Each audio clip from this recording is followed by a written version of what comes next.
노동절 연휴로 하루 쉬고 개장했던 간밤 뉴욕 증시 3대 지수 모두 하락했습니다. 상호 관세는 위법이라는 항소법원의 판결 이후 대법원에서 최종적으로 결정될 것이라는 소식에 관세에 대한 불확실성이 다시 고개를 든 영향이다라는 분석이 나오고 있고요. 또 오늘 중국의 전승절 행사가 있습니다.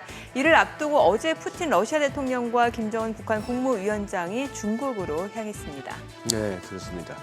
간밤 뉴욕 증시는 이렇게 잠도 주무시지 않고 지켜보신 분들은 사실 좀 공포감을 느낄 만한 그런 흐름이었습니다. 사실 시작 이후에 낙폭이 좀 컸었죠. 네, 매우 컸고 유럽 쪽이나 미국 쪽이나 국제 수익률 급등이 또 이렇게 증시를 압박하는 그런 양상이었는데 그 부분이 후반에 가서 다소 좀 완화되는 그런 양상이었죠.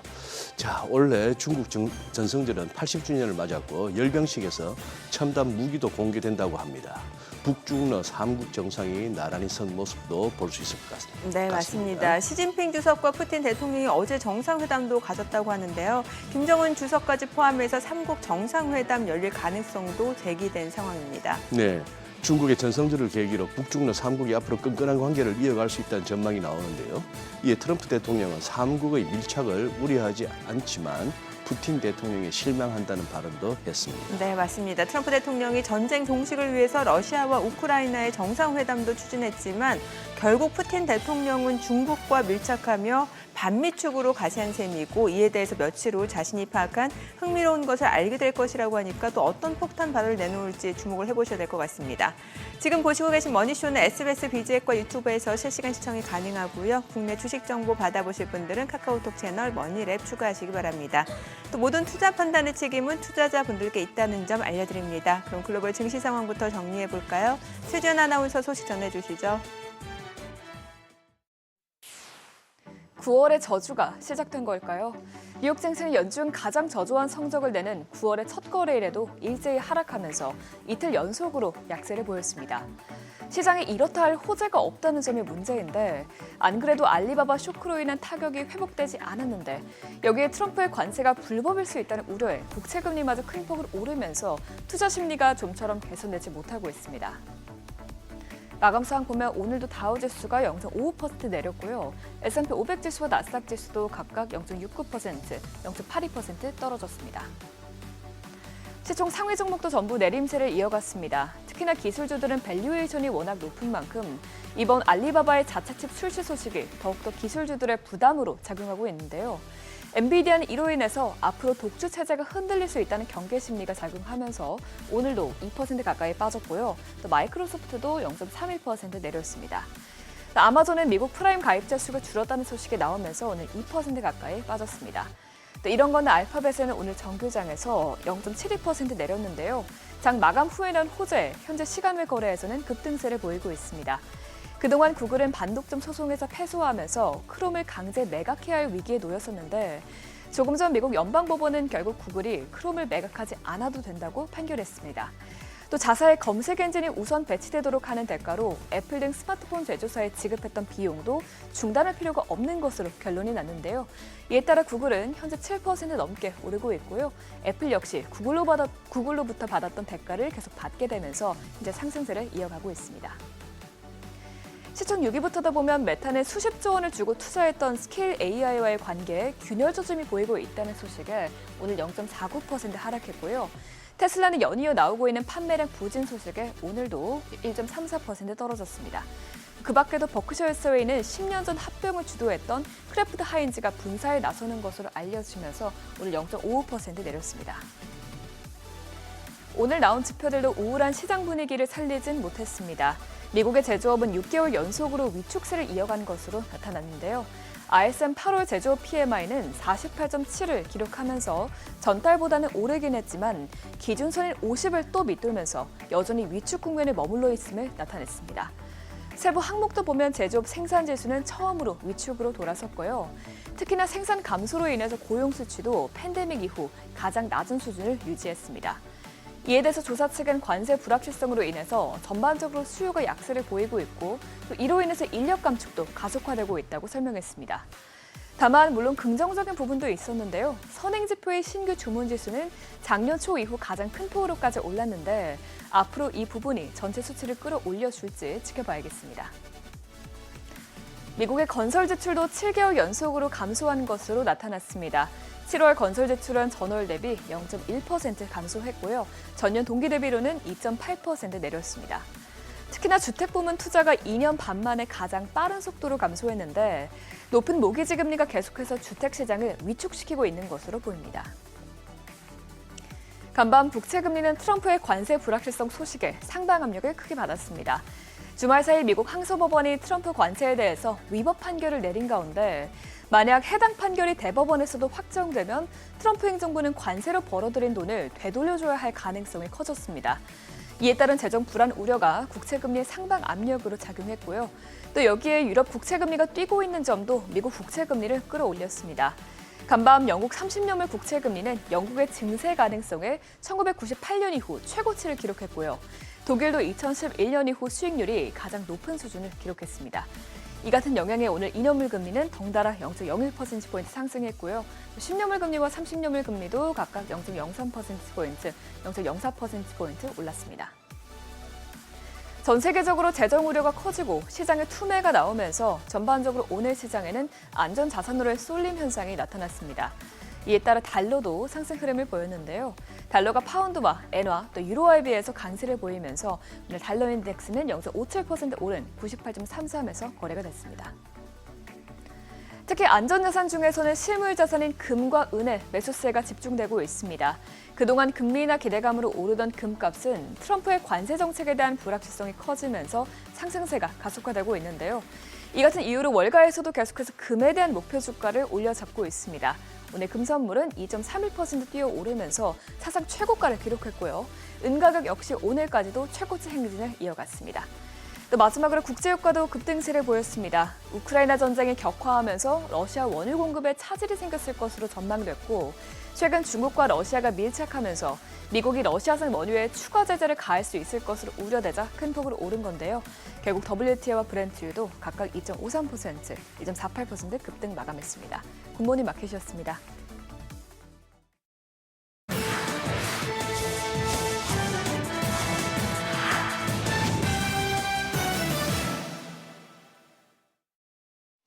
외신이 주목한 주요 이슈들 짚어보겠습니다. 우리에겐 케첩 명가로 익숙한 크래프트 하인즈가 회사 쪼개기에 나섭니다. 사업 효율화를 위해 2개의 법인으로 분사하기로 했는데요. 회사 측은 복잡성은 줄이면서 회사의 역량과 브랜드 가치를 극대화하기 위한 선택이다 설명했습니다. 10년 전 워런 버핏의 버크셔 해서웨이가 주도했던 크래프트와 하인즈의 합병을 되돌리는 모습인데 길어진 부진 내 버핏의 대표적인 아픈 손가락이 투자 실패 사례로 꼽혀왔습니다. 최대 주주이기도 한 버핏은 그럼에도 이번 결정에 대해 과거 합병이 현명한 생각이 아니었던 것으로 판명됐지만 그렇다고 해서 회사를 분사하는 것으로 문제를 해결할 수 없을 것이다 실망감을 내비쳤습니다. 미국의 기업 사냥꾼 행동주의 헤지펀드 엘리엇이 이번엔 펩시코의 손을 뻗었습니다. 우리 돈 5조 원대 지분을 확보했는데 사업 부진을 겪는 펩시의 거액의 투자와 함께 사업 구조 개편을 요구한 것으로 전해졌습니다. 안방인 미국 시장에서 점유율 4위로 추락한 펩시는 불과 2년여 만에 회사 시총이 우리 돈 100조 원 가까이 증발하는 등 부진을 면치 못하고 있는데요. 엘리엇은 펩시의 양대 사업 부문인 음료 및 식품 사업을 전면 재검토해 수익성이 없는 부분을 정리할 것을 주문하면서 개편이 성공적으로 이뤄질 경우 회사 가치가 최소 50% 오를 것으로 내다보자 펩시의 주가를 화요일장 상승 마감했습니다. 테슬라가 판매 부진에 시달리고 있는 가운데 머스크 CEO는 미래를 보라 시장을 설득하고 있습니다. 향후 테슬라 가치의 80%가 현재 개발 중인 휴머노이드 로봇 옵티머스에서 나올 것이다 언급했는데 1년 전에도 옵티머스가 언젠가 회사를 25조 달러 가치의 기업으로 만들 것이다 호언장담하기도 했고 또 지난 3월에는 올해 안에 5,000대를 만들겠다 자사 공장 작업에서부터 집안 가사노동까지 아우르는 로봇이 될 것이다 언급한 바 있습니다. 이번 발언에 대해 외신들은 이 테슬라가 노후화된 라인업과 저가 중국 전기차들의 공세, 또 머스크의 도발적인 정치적 발언 등으로 여러 분기 연속으로 이 판매 부진을 겪고 있는 가운데 머스크는 미래를 내세워 월가를 설득하기 바쁘다 평가했는데요. 유럽 판매량이 7개월째 뒷걸음질 친 가운데 야심차게 진출한 인도 시장에서도 한 달여간 고작 600대를 파는 데 그쳤다는 소식까지 나오자 여유롭기만 하던 머스크도 조급함을 느끼는 모습입니다. 본격적인 사업 확장에 나선 오픈 AI가 제품 개발 플랫폼 스텔시그를 깜짝 인수했습니다. 거래 규모는 11억 달러로 공동 창업자이자 최고 경영자인 비자이 라즈를 회사의 애플리케이션 최고 기술 책임자 자리에 앉혔는데요. 이번 거래는 인재 영입을 위해서라면 회사를 통째로 사들이는 것도 마다하지 않는 뜨거워진 업계 AI 영입전을 여실히 보여주는 대목이기도 하고요. 또 앞서 오픈 AI가 소프트웨어를 넘어 하드웨어 분야까지 진출하기 위해 애플의 아이폰을 디자인한 조니 아이브의 회사를 인수한 데 이은 본격적인 사업 다각화 흐름의 또 다른 전략적 행보로 풀이됩니다. 트럼프 대통령 일가의 가상자산 기업 월드리버티 파이낸셜이 새로운 코인을 출시했습니다. 발행되자마자 순식간에 70% 넘게 폭등한 46센트까지 치솟았다가 현재는 20센트 선에서 움직이고 있는데 전체 코인의 4분의 1을 보유한 트럼프 가족들은 단숨에 우리 돈 7조 원에 달하는 돈방석에 앉게 됐습니다. 트럼프의 아들들이 공동 창립자 타이틀을 달고 있고 트럼프 자신 역시 명예 공동 창립자로 이름을 올리고 있는데요. 올 초에도 오피셜 트럼프라는 밈 코인을 발행해 어깨를 들썩이게 했는데 가상자산 우호 정책을 펼치는 것과 동시에 트럼프 일가의 코인이 연달아 상장되면서 이해상충에 대한 비판도 나오고 있습니다. 헤지펀드계의 대부로 불리는 레이 달리오가 트럼프 대통령을 직격했습니다. 현재 미국의 모습이 1930년대식 독재 정치로 빠져들고 있다 비난했는데요. 인텔 지분 취득 같은 민간에 대한 국가의 개입은 금융과 경제 상황을 통제하려는 욕구에서 뿜어져 나온 강력한 독재적 리더십의 일종이다 지적했고요. 특히 연준의 독립성 훼손에 대해 날선 비판을 내놨는데 정치적 압력에 약화한 중앙은행이 금리를 낮추면 연준이 통화 가치를 지킨다는 신뢰를 훼손하고 달러 표시 부채 자산을 보유하는 매력을 떨어뜨릴 것이다. 이는 우리가 아는 통화 지수를 약화할 것이다 꼬집었습니다. 지금까지 글로벌 비즈였습니다. 어제장에서 이슈가 있었던 업종 살펴보는 기업 이슈 시간입니다. 로봇주가 연일 활짝 웃고 있습니다. 어제 이재명 대통령이 국무회의에서 2차 상법 개정안과 노란봉투법을 의결했는데요. 이로써 6개월 뒤부터 시행에 들어갑니다. 이미 국회 통과로 기업들이 점차 산업 현장에서 로봇 사용을 확대할 거란 전망이 커지면서 로봇주가 계속 강세를 보이고 있는데요. 한국 기업들이 당면한 노동력 부족과 인건비 상승이라는 구조적 문제 속에서 로봇 투자 확대는 필연적이고 더 나아가 향후 글로벌 로봇 수요까지 폭발할 거란 전망이 나오고 있습니다. 이 과정에서 국내 기업들의 대규모 수혜가 기대된다는 분석이 나오고 있는데요. 그러면서 로봇주가 시세 분출했는데 마감 상황 보면 현대모백스는 성장성과 함께 밸류에이션 매력까지 갖춘 희소한 종목이라는 증권사의 분석이 나오면서 상한가 기록했고요.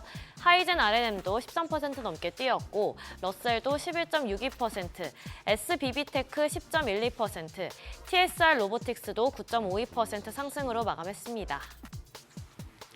위고비를 투여한 비당뇨 성인 비만 환자의 체중이 평균 16% 감소하고 허리둘레도 11.9cm가 줄었다는 임상 결과가 나오면서 비만 치료제 관련주가 강하게 시세 분출했습니다. 이번 임상시험의 특징은 비만 기준을 동아시아 비만 기준인 BMI 25 이상에 맞춰서 설정하고 대상자도 이에 따라 선별했다는 건데요. 그 결과 비교적 낮은 BMI의 비만 환자가 많은 한국인과 동아시아인에서도 세마글루타이드 2.4mg의 주 1회 투여 요법이 효과적이고 안전한 치료 옵션이라는 점이 확인됐습니다. 향후 비만 치료제에 대한 수요가 증가할 것으로 예상되면서 관련주가 날아올랐습니다. 마감 상황 보면 올릭스가 상한가 기록했고요. 고바이오랩 17.36%, D&D 파마텍 12% 넘게 올랐고 대화제약과 블루엠텍도 모두 5% 가까이 상승으로 마감했습니다. 정부가 2026년도 예산안을 발표한 가운데 과학기술정보통신부가 차세대 6G 상용화를 목표로 연구개발 예산 구조 조정에 들어가면서 관련주가 좋은 흐름 보였습니다. 구체적으로 2030년 상용화를 목표로 6G R&D 예산의 중심축을 원천기술 개발에서 상용화 개발에 집중하는 기조로 전환했는데요. 최근 AI 정책 사업에 대한 정부의 관심이 높아지면서 이를 뒷받침할 6G 상용화 행보에도 속도가 붙은 건데 AI 시대의 대규모 데이터 트래픽을 소화하기 위해서는 저지연 고효율의 차세대 통신 기술이 필요하다는 업계 분석도 나왔기 때문으로 풀이됩니다. 이에 따라 글로벌 산업 경쟁력 강화를 위해서 상용화에 초점을 맞춰 연구 개발에 집중하는 것으로 보입니다. 마감 상황 보면 FR텍이 상한가 기록했고요. 휴먼 테크놀로지와 와이어블도 모두 12% 넘게 시세 분출했고 웨이브 일렉트로 11.11%, 웨이비스도 5.73% 상승으로 마감했습니다. 마지막으로 한미 조선업 협력에 대한 기대감에 힘입으면서 조선업 관련주가 계속해서 강세 이어나가고 있습니다. 마스가 프로젝트가 본격화된 영향인데요. 증권가는 이것이 단기간에 끝나지 않을 장기 모멘텀으로 작용할 것으로 보고 있는데 특히 상선 호황에도 보수적이던 조선사들이 해외 사업에 과감히 나서면서 한국 조선업의 장기 성장 기회의 창이 열리고 있다는 분석이 나오고 있습니다. 이런 가운데 하나그룹의 미국 군함 수주 기대감이 커지면서 매수세가 더욱 유입됐는데요. 미국 백악관 관계자가 한화필리조선소를 언급했는데 자신의 SNS에 한화필리조선소 사진과 함께 국정의 강력한 예산 지원으로 곧 군사적 측면에서 큰 움직임이 있을 것으로 예상한다라고 밝혔습니다.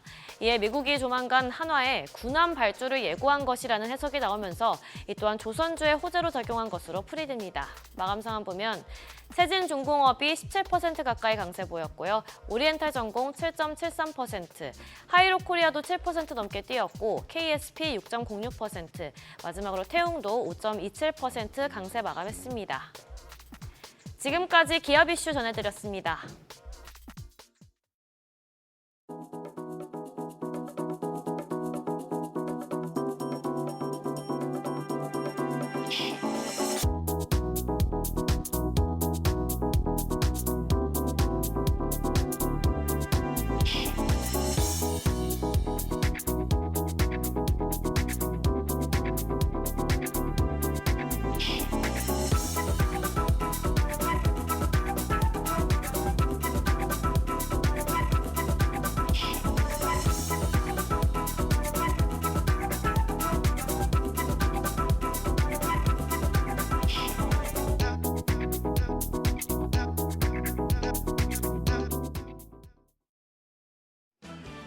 어제 국내 증시 반등했습니다. 뚜렷한 호재가 있었다기보다 월요일 워낙 많이 빠진 데 따른 저가 매수세가 유입됐습니다.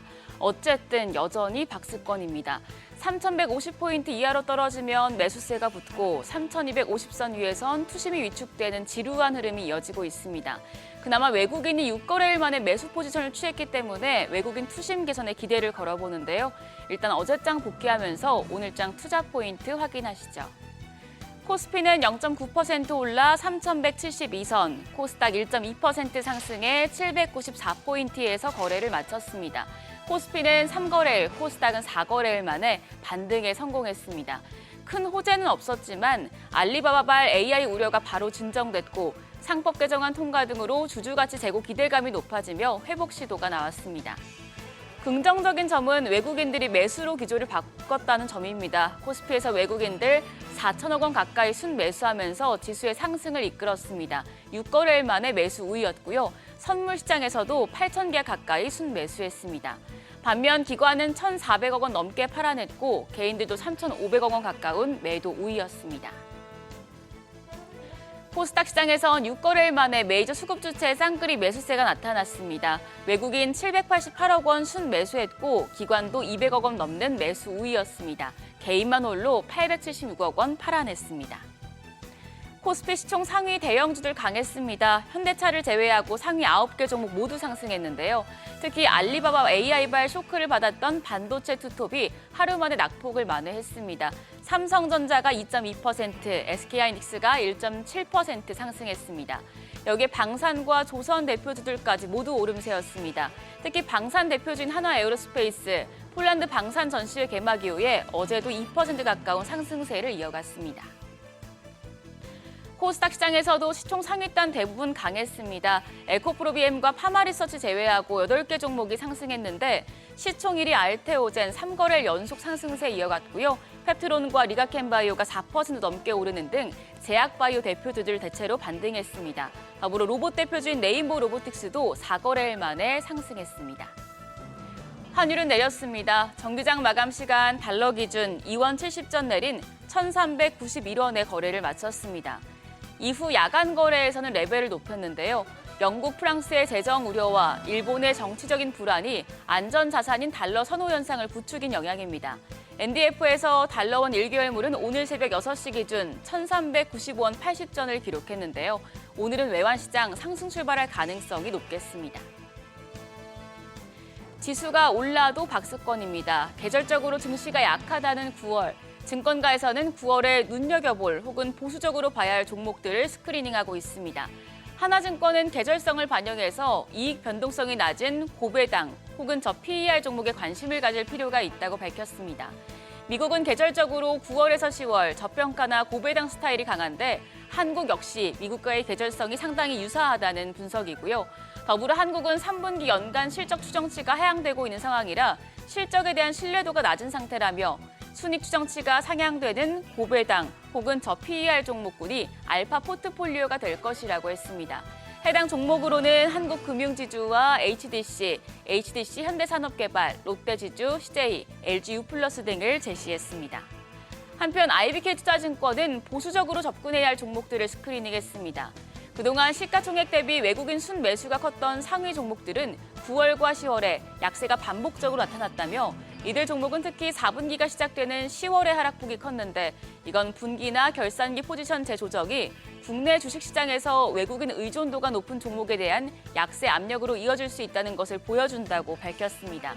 그러면서 8월 말 기준 최근 3개월간 시가총액 대비해서 외국인 순매수 비중이 컸던 종목들을 중심으로 외국인 수급 둔화 신호가 나타날 경우에 보수적인 접근을 권장했는데요. 이수페타시스와 롯데 관광개발, 테스, 효성, 원익 IPS, 하나엔진 등이 여기에 해당한다고 제시했습니다. 9월 계절성을 고려해서 투자 전략 세우실 때 해당 내용들도 참고하시죠.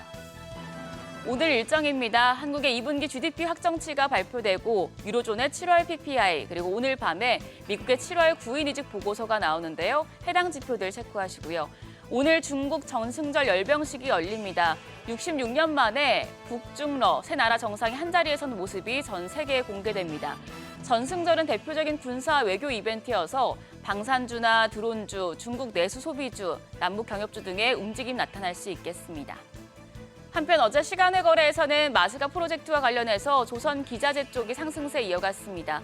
한미 정상회담 이후에 국내 조선사들의 미국 진출 소식이 잇따르는 등 마스가 프로젝트가 본격적으로 가동되자 매수세가 쏠리고 있는데요. 국민연금공단이 조선주 비중을 줄인 것으로 나타나서 이 부분 체크해 두셔야겠습니다. 그럼 프리마켓 통해서 개장 분위기 가늠해 보겠습니다. 간밤 뉴욕 증시 부진했습니다. 트럼프 미국 행정부의 관세 정책 불확실성이 고조된 데다 국채금리 상승까지 투심을 위축시켰는데요. 어제 반등한 국내 증시 다시 상승분을 내줄까 우려스러운 부분입니다. 일단 유가증권 시장 반도체 투스톱 제외하고 지금 3위부터 5위까지 상승합니다. 삼성전자는 0.29% 내림세로 68,900원, SK하이닉스가 1% 조정받으면서 25만 8천 원대 거래되고 있습니다. 반면 LG에너지솔루션은 0.71% 오름세로 35만 2,500원, 삼성 바이오로직스도 0.4% 오름세고요. 하나에어로스페이스가 0.43% 추가적인 상승 보여줍니다. 거래가 93만 7천 원으로 집계되고 있습니다. 이어서 코스닥입니다. 코스닥 시장에서는 지금 4위 에코프로 제외하고 나머지 종목들은 보합이거나 약세입니다. 시총 1위 알테오젠이 0.2% 하락합니다. 거래가 46만 2천 원이고요. 에코프로빔이 약보합권, 펩트로는 1.28% 내림세로 30만 9천 원에 거래되고 있습니다. 에코프로도 지금 보합으로 전환이 됐고요. 파마리서치 역시 보합권에서 움직임 보여주고 있습니다. 일단 국내 증시 프리마켓 상황은 반도체주 그리고 제약바이오 대표주를 약한 모습 보여주고 있는데요. 오늘 또 한 번 변동성 큰 장세가 나타날지 반도체와 방산, 조선주 등 주도주 흐름 체크하시길 바랍니다. 지금까지 어제장 오늘장이었습니다.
현재 시각 8시 25분 향해 갑니다. 지금 보시고 계신 머니쇼는 SBS BJ과 유튜브에서 실시간 시청이 가능합니다. 특히 다양한 주식 정보 원하시는 분들은요. 카카오톡 채널에서 머니를 검색하셔서 친구 추가하시기 바랍니다.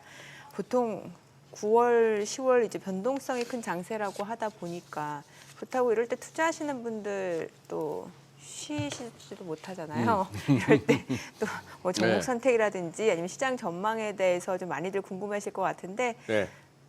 카카오톡 채널에서 머니랩을 검색하셔서 보시면 또 다양한 뭐 전문가들의 뷰 확인해 볼 수 있으니까 또 도움이 되더라고요. 예. 그래요. 예. 그런 거 일일이 공부하기 싫으시면 그냥 ETF 하시는 거고. 그렇죠. 예. 조금 더 수익률을 높여보고 좀 공부를 하시겠다 하시는 분들은 또 머니랩 참고하시면은 많은 도움 받으실 수 있을 것 같습니다. 그냥 새벽에 그냥 잠시 이제 눈이 떨어져서 그냥 안 봐야 되는데 네. 이걸 보다가 깜짝 놀랐어요. 시장이요? 뭐야 이거 뭔 일이야 이런 식으로 가지고 네. 그러고 나서 에이 뭐 아침에 보지 뭐 해서 또 아침에 보니까 생각보다는 좀 낙폭을 조금 줄여냈죠. 포연이 가라앉았고 해서 예. 다들 너무 시작 전부터 저도 뭐 그런 얘기 하고 떠들고 다녔습니다만 9월은 안 좋아요 이 소리를 해서 다들 그러나 싶기도 하고. 그런데 그동안 이제 S&P 500 놓고 봤을 때 또 네. 많이 올라왔기 때문에 사실 시기적으로 봤을 때 차익 실현 욕구가 커질 수도 있는 타이밍이긴 했거든요. 그렇죠. 예. 이렇게 뭐 데일리 차트 같은 걸 보시면 꼭 9월이 아니더라도 네. 야 이런 그림은 그래도 이어서 쭉쭉 들어가기보다는 조금 뭐 템포. 쉬어가는 게 예. 당연하게 느껴지는 그런 상황인데 이제 시장의 내러티브가 왜 빠졌는지에 대해서 사후적으로라도 뭐라고 하는지 찾아봐야 되죠. 찾아봐야 되는 뭐 그런 상황이 근데 됐습니다. 장기물 국채 수익률이 뭐 미국뿐만 아니라 프랑스, 영국 다 올라가니까 예. 이게 좀 불안하다라는 해석들이 나오잖아요. 예. 잠시 또 이렇게 시황에서 뒷전으로 밀려났던 또 국채 수익률 봅시다. 네. 국채 금리 봅시다. 심상치 않습니다. 재정이 다 안 좋은 것 같아요. 뭐 선진국들이 유럽이나 미국이나 이제 이 소리 또 끄집어내네요. 네, 특히나 30년물 요즘에 많이들 네, 보시더라고요. 많이 보내요. 예. 4.999%, 네. 4.999%, 그러니까요. 5% 찍기가 그거 했는지 뭐 예, 그런까지. 좀 불안한 상황이긴 한가 네. 봐요. 여러 가지 좀 체크해 보도록 하겠습니다. 오늘 디멘전 투자자문 투자부문의 송재경 대표님 함께합니다. 어서 오세요. 어서 오세요, 대표님. 네, 안녕하세요. 예. 뭐 항상 이렇게 뭐 자료도 많이 가져오시고 이런저런 얘기하시는데 요새 뭐 제 방송 준비하시면서 좀 예전보다 시간이 더 걸리시죠? 체크할 게 좀 더 훨씬 많아졌죠. 많아지고. 예, 네. 그렇습니다. 그리고 네. 지난주에도 제가 이제 그러니까 장기물 금리가 걱정이다 말씀을 네, 그 말씀 맞아요. 하셨어요. 딱 하나 보면은 일본의 30년물이 네. 제일 중요하다 그랬는데 결국은 지금 전 세계 금리 수준을 이 멱살 잡아서 끌어올리고 있는 게 일본의 30년물 금리인 것 같습니다. 네. 이 일본의 30년물 금리가 쉬지 않고 지금 올라가고 있거든요. 예. 그러니까 결국은 그것에 맞춰서 말씀 주신 대로 어제 밤에도 그랬지만 지난 한 주 한 달 동안도 보면은 계속 지금 금리 인하 기대감이 단기 금리 인하 기대감이 커졌음에도 불구하고 예. 장기물 특히 초장기인 30년물 금리가 전 세계적으로 우상향하는 것 자체는 상당히 좀 뭐랄까 이게 이 물가가 사실은 잘 안 잡힌다는 얘기. 그다음에 두 번째로는 재정도 불안하다는 얘기. 두 개가 같이 이게 엮여 있는 얘기이기 때문에 예. 그렇게 놓고 보면 우리 주식 투자자들 입장에서는 뭔가 이렇게 금리 인하해서 좋을 것 같긴 한데 네. 뭔가 한편에서는 왜 그런데 장기물을 안 내려오지 이런 두 가지 이게 이제 뭔가 이렇게 좋고 나쁜 게 동시에 이게 선물을 받은 듯 안 받은 듯 이런 고민이 상당히 생기게 하는 최근의 흐름인 것 같습니다. 제가 어제 이 시간에 출연했던 그 KB 유신익 박사한테 이제 좀 혼이 좀 났거든요. 언제까지 그렇게 변화에 저항하고 세상이 바뀌는데 고리타분한 얘기만 하느냐 이런 이제 혼이 한번 났으면서 그래서 대오각성해가지고 확 흡수를 했죠. 스테이블 코인이 아바타처럼 지금 있는 돈에 코인해서 돈이 2배로 된다. 알아들었어요. 그러면 해결되는 거 아닙니까? 그냥 막 국채도 많이 돈도 2배로 늘었으니 국채도 사주면은 부채 수익률 떨어지고 주가도 올라가고 집값도 올라가고 해결되는 거 아닌가요? 아 그게 그 그러니까 걱정하지 말자는 주장인가요? 근거? 어제 혼이 나서 그냥 외웠습니다. 그냥 스테이블 코인으로 해가지고 뭐 유동성을 확. 스테이블 코인을 살 돈은 어디서 나오는 거죠? 근데? 그렇게 변화에 늦으시고 일단 부정적으로 바라보시면 되나요, 송 대표님? 그게 항상 고민인 거죠. 그러니까 네. 아유. 아니, 그나저나 간밤에 이렇게 시장이 많이 출렁였던 이유는 뭐라고 그럼 보시는 거예요? 지금 뭐 관세 정책 불확실성 때문이다, 장기물 국채 수익률 급등 때문이다, 뭐 여러 가지 얘기들 많잖아요. 어찌 보면 8월 달 수익률 자체가 그러니까 8월 달에 자산군의 흐름 또는 각 지역군의 흐름 자체가 어찌 보면 9월 달에 그 변동성을 이미 예고하고 있었다라고 볼 수도 있을 것 같습니다. 통상적으로는 8, 9, 10월이 변동성이 커지는 이제 네. 초입인데 8월 한 달은 잘 넘어갔긴 했지만 네. 그 안에서도 뭔가 좀 불안한 구석이 있었다라고 봐야 될 것 같은데요. 제가 오랜만에 딱 이번 한 주가 이제 첫 번째 차트가 열려 있는데 자산군별, 그다음에 지역별 주가 수익률 두 개를 차트를 갖고 왔는데 첫 번째로는 8월은 걱정과는 달리 이제 위험 자산의 최고 그 대표격이 이제 세계 주식. 네. 미국이 70% 들어가 있는 세계 주식이 4%대로 상당히 선방했습니다. 상승해서 잘 마무리됐거든요. 근데 그와 동시에 2등은 또 역시나 지금 어젯밤에도 많이 올랐지만 예. 금이 2등을 했다. 뭐 이게 조금 약간 불안하고 사실은 아까 말씀드렸던 스테이블 코인의 아버지격인 비트코인이 네.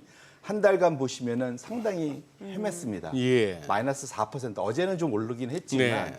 최근 한 달간 보시면 비트코인이 상당히 좀 부진한 모습을 보이고 있거든요. 그러면 사실은 비트코인과 금을 많이들 비교하긴 하지만 디지털 금이다. 어쨌거나 비트코인의 흐름 자체는 좀 선행석 투자자들의 심리를 먼저 알려주고 뭐 이렇게 놓고 본다면 이미 8월 달에 들어서 상당히 그 초기 좋은 투자자들은 이 뭔가 변동성이 좀 커질 수 있다라는 거를 비트코인 가격으로 좀 이미 나타내고 있었다. 사실은 이제 네. 그렇게 봐야 될 것 같고 중간에 있는 이제 장기물인 미국 국채 TLT 20년물 이상 투자하는 것은 단기물이 내려감에도 올라가고 장기물은 그러니까 금리가 올라가면서 예. 채권 가격이 이제 내려왔죠. 네네. 그래서 결국은 이것이 응집이 되면서 하루 쉬었던 미국 시장 또 우리는 8월 1일도 한번 폭락하고 사실 올라왔는데 네.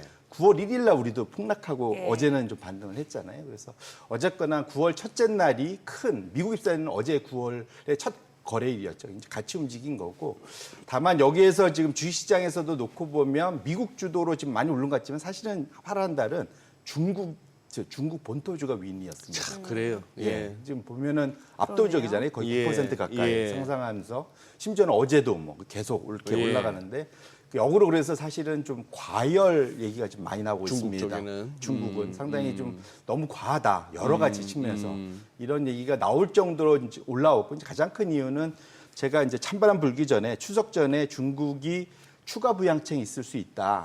계속 말씀을 드렸는데 왜냐하면 지금 6, 7월 달 소매 판매가 확 죽었잖아요. 예. 그러니까 결국은 돈의 약발이 떨어지면서 그래서 아마도 지금 이제 우리도 추석을 10월 초에 앞두니까 중국하고 똑같은 기간이니까 9월 말 정도 되면 추가 부양책이 세게 나올 수 있을 것 같고 그것에 대한 기대가 이미 중국 주식에는 8월 달부터 좀 반영이 된 거다라고 해석을 해볼 수 있을 것 같습니다. 그래서 결국은 중국은 유동성 장세에 대한 기대감이 이제 일부분 반영이 됐긴 했지만 그 외에 그리고 또 나머지들도 우리나라도 좀 아쉽긴 하지만 2% 오르면서 8월은 잘 넘어갔는데 9월은 오히려 8월이 잘 넘어갔기 때문에 9, 10월의 변동성이 좀 더 커질 수 있지 않을까라는 걱정, 우려 뭐 이런 것들이 사실은 우리 9월 1일 날, 그러니까 우리 한번 월요일 날 한번 혼났고 어제는 이제 미국이 하루 쉬고 한번 혼나는 이제 이런 일이 벌어지고 있다 이렇게 봐야 될 것 같습니다. 자 이제 저 얘기는 어지간한 채널에서 다 이제 뭐 이렇게 9월에 접어들면서 8월 말부터 9월은 계절적으로도 좀 약세장을 보여왔다. 그 무슨 이유가 있을 거 아닙니까? 이유는 크게 두 가지. 제가 두 번에 걸쳐 나눠서 말씀을 드렸었는데 네. 1차적으로는 수급의 이슈가 가장 큰 것 수급. 같아요.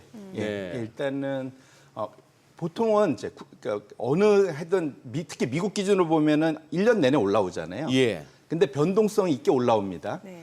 근데 보통 그러니까 지금 9월 정도, 8월, 9월 정도 되면 상당히 올라온 상태에서 8, 9월을 맞지 어허, 않습니까? 예. 그 상황에서 첫 번째 수급은 제가 저번 말씀드렸지만 1986년도에 뮤추얼 펀드에 대한 소위 세제 혜택을 보기 위해서는 손실난 종목은 10월 말까지는 팔아야 된다. 아, 예, 그때 말씀드렸죠. 맞아요. 손실난 종목은 그걸 팔면은 손실이 확정이 되니까 내가 수익난 종목에서의 이익을 줄일 수가 있죠. 그래서 세금을 줄인다. 그러면 전체 세금을 줄일 아하, 수 있지 네, 않습니까? 네. 그러니까 자신 없는 종목을 빨리 팔아서 아하. 그러면 거기서만큼이라도 뭔가 내 손실이 좀 덜 나는 거잖아요. 그래서 그것이 첫 번째로는 항상 9, 10월에 소위 매도 압력이 커지는 첫 번째 원인이고요. 네. 두 번째로는 제가 지난주에 말씀드렸지만 지난 10년간 미국을 끌어올렸던 첫 번째 최대 수요 매수 주체는 기업 자신입니다. 자사주 매입. 근데 자사주 매입이 제일 가뭄에 들어가는 그 시즌이 9, 10월이거든요. 왜 그렇죠? 통상은 상반기에 많이 사고요. 많이 사고. 보통 나머지 하반기 들어가서는 실적이나 뭐 이런 거 보면서 가야 되잖아요. 보통 그거 보고 이제 다시 그 다음에 이제 자사주 소각할지에 대해서 이제 얼만큼 할지가 결정이 연초에 시작이 되지 않습니까? 예. 그렇게 보면 9, 10월은 사실은 쉴 때가 된 거죠, 사실은. 그래서 자사주 소각이 그러니까 안 그래도 시장에서 뮤추얼 펀드는 내다 파는데 예. 기업이 그걸 받아줘야 되는데 받아주지를 못하니까 그렇게 아. 놓고 보면 9, 10월이 조금 더 변동성이 크다 봐야 될 것 같고 최근에 그래서 최근 5년간 지난 30년간 9월 달에 S&P 500의 평균 수익이 0.7% 마이너스였는데 지금 최근 5년간에 4번, 5번 중에 4번이 마이너스였고 마이너스 폭도 거의 4, 5% 이상 됩니다. 아하. 확실하게 지금 9월은 한번 빠지고 시작하는 거를 최근 5년간 보실 수가 있잖아요. 예. 그래서 그렇게 놓고 본다면 올해도 이게 만만치 않을 수도 있겠다라고 9월 첫째 소위 거래일 날 미국 시장이 일부분은 좀 보여준 거다라고 봐야 될 것 같습니다. 아니 그리고 어디선가 보니까 무슨 법인세를 지금 납부한다고 미국이 뭐 그런 얘기도 있는 것 같은데. 그럴 수도 있죠. 아. 근데 사실은 세금은 이게 세금 이슈보다는 말씀드린 대로 이거는 이제 수급 이슈가 좀 더 큰 거다 이렇게 보셔야 될 것 같습니다. 아니 송 대표님 다른 방송에서 뭐 하셨던 것 같은데 그 썸네일을 보고 아니 왜 저런 얘기를 저기서 하셨지 우리 쪽에서 먼저 하셔야 되는데 싶었던 거. 미국 대통령 취임 1년 차에 무슨 뭐 그게 있다면서요, 징크스가. 예. 그러니까 이게 지난 125년 동안 그러니까 통상 미국은 대통령에서 좌우되는 경향이 좀 꽤 있으니까 네. 정책적으로 보시면은 이제 보통 대선 있는 해 그러면 이제 전직 현직이 섞일 수 있겠죠. 고해 대선 있는 해 작년 같은 경우. 예, 그다음에 취임 첫 해부터 3년 차 그리고 다시 또 이제 대선 있는 해 이렇게 갈 예, 거잖아요. 예, 그러면 예. 대선 있는 해부터 3년 차까지를 보통 한 사이클로 본다면 그 기간 동안 지난 120년간 보시면은 보통 대선 있는 해의 변동성보다 이제 일단 누군가가 전직이 그러니까 유임을 하든 신임이 들어오든 예, 그러면 예. 첫 해에 보면은 보통 8월 말부터 9월 10월까지 본격적으로 변동성이 바닥부터 위까지 급격하게 올라가는 걸 확인하실 수 있어요. 지금 보시면은 지금 박스권으로 분홍색으로 하이라이트 돼 있지 않습니까? 예. 여기에 지금 2025년 지금 짙은 그러니까 붉은색이 현재인데 2025년에 지금 초입에 들어가는 게 확인을 하실 수가 있을 것 같습니다. 그래서 과거의 125년간의 흐름에 의한다면 지금 9월부터 시작되는 요 기간 동안 변동성이 커진다. 이건 다른 말로 하면은 시장이 출렁인다고 보셔야 되겠죠. 그래서 사실은 이런 것들이 계절성이 과거에도 늘 나타났었기 때문에 상당히 오랜 기간 이런 게 나타났었기 때문에 근데 이건 이제 보통 설명이 여러 가지가 있는데 공화당이 있을 때 좀 더 심하다. 민주당보다는 이런 얘기도 있습니다. 근데 그거보다는 어쨌거나 중요한 거는 그러니까 기대감 때문에 사실은 이제 그러니까 소위 대선해서 누군가 확정이 되고 취임하는 고기가까지는 주가가 되게 좋아요. 예. 근데 정작 취임하고 나면 그 다음부터는 이제 소위 말하는 시장도 짱을 보는 거죠. 이제 지금 누가 뽑히고 무슨 얘기를 하는지 분위기 어떻게 가는지 이러다 보니까 상당히 첫 해 후반부로 가면은 상승폭이 상당히 좀 둔화되는 경향이 있거든요. 거기에 네. 이제 변동성이 더해지다 보니까 저 변동성 폭이 좀 더 취임 첫 해에 좀 더 심해지는 경향은 분명히 있다. 결론적으로는 지금 상황에서 놓고 보면 또 S&P 500이 지금 많이 올라와서 지금 밸류에이션 이런 게 되게 목에 찼다, 비싸다 뭐 이런 얘기 많이 하지 않습니까? 그런 상황에서 하필은 9월을 맞기 때문에 지금 9, 10월에 대해서는 연준의 금리 인하로 인한 유동성 장 랠리 기대도 있지만 적어도 과거의 그러한 변동성 확대의 계절성에 대한 압력도 상당히 큰 상황이기 때문에 좌로든 우로든 큰 변화가 있을 수 있는 그런 상황이라는 것을 투자자들은 좀 알면서 그런 측면에서는 위험 관리가 꼭 필요한 상황이다 이렇게 말씀드립니다. 네. 최근에 보니까 뭐 지금 9월 달 좀 변동성이 커질 수 있는 요인으로 뭐 지금 수급적인 요인 말씀 주셨고 또 과거에 어떤 이제 대통령 취임하고도 이런 통계가 있었다 말씀 주셨는데 또 최근에는 보면 AI 관련주들이 좀 많이 오른 만큼 이런 종목들에 대한 차익 실현 요구도 커질 법한 시기에서 엔비디아 최근에 이제 여러 가지 얘기들이 나오고 있습니다. 실적은 좋았는데 이제 중국에서 뭐 자체 엔비디아를 대체할 칩을 개발했다는 소식까지 나오고 있는 상황이고 여러모로 지금 쉽지 않은 구간인 것 같거든요. 여기에 대해서는 어떻게 보시나요? 말씀 주신 대로 정말로 안 그래도 미국이 큰 바다 속에 큰 바다인데 전 세계에서 가장 큰 바다죠 사실은 주식시장에서. 근데 그 안에 정말로 과거에 역대 보지 못했던 큰 고래가 나타난 거죠. 고래가 네, 있죠. 맞아요. 그게 이제 엔비디아고 예. 얘가 한 번씩 출렁출렁 할 때마다 바다가 막 들썩들썩 하는 예. 거죠, 사실은. 예. 그렇게 이해하시면 좋을 것 같은데 엔비디아 시가총액 그러니까 지금 어제 마분 보니까 한 4.3조 달러? 네. 맞습니다. 예, 독보적이네요. 예. 혼자 4조 달러 대예요. 예, 4.3조 달러면 감이 잘 안 오는데 네. 그래서 제가 뭐하고 비교하면 좋을까 생각해 보니까 우리나라의 코스피랑 코스닥 시가총액을 합치면 두 개를 합치면 우리나라 전체이지 않습니까?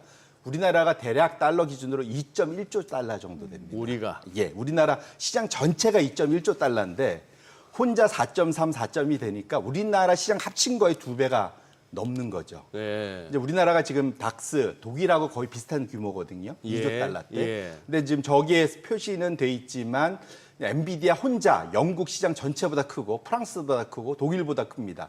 미국 내에서 에너지 업종 전체보다도 큰 상황이거든요. 결론적으로 엔비디아의 움직임 하나에 시장 전체가 출렁일 수밖에 없는 그 정도의 사이즈가 됐는데 저렇게 커진 게 커질만 했다. 가장 큰 이유는 지난 10년간 매출액은 10년 전을 100으로 봤을 때 지금은 3,200대고 지금 EPS는 100으로 봤을 때 10년 전에 봐서 지금은 10,000대거든요. 그러면은 어마어마한 거죠. 그래서 시장이 그 사이 한 2배 정도 성장을 했었는데, 그러니까 시장 S&P 500이 매출이나 그 순이익이 한 2배 정도 전후로 성장했는데, 그거에 대비 시장 대비 매출액은 18배, EPS는 46배 성장률을 더 높게 보여준 거거든요. 그러니까 혼자 독보적이고 될 수 있었죠. 근데 역으로 예. 말하면 엔비디아가 이제는 누구한테 이 앞으로 추가 성장을 보일 수 있을까에 대한 고민도 있는 거죠. 무슨 말이냐면 이 정도 되면 이제는 지구인한테는 팔 게 없고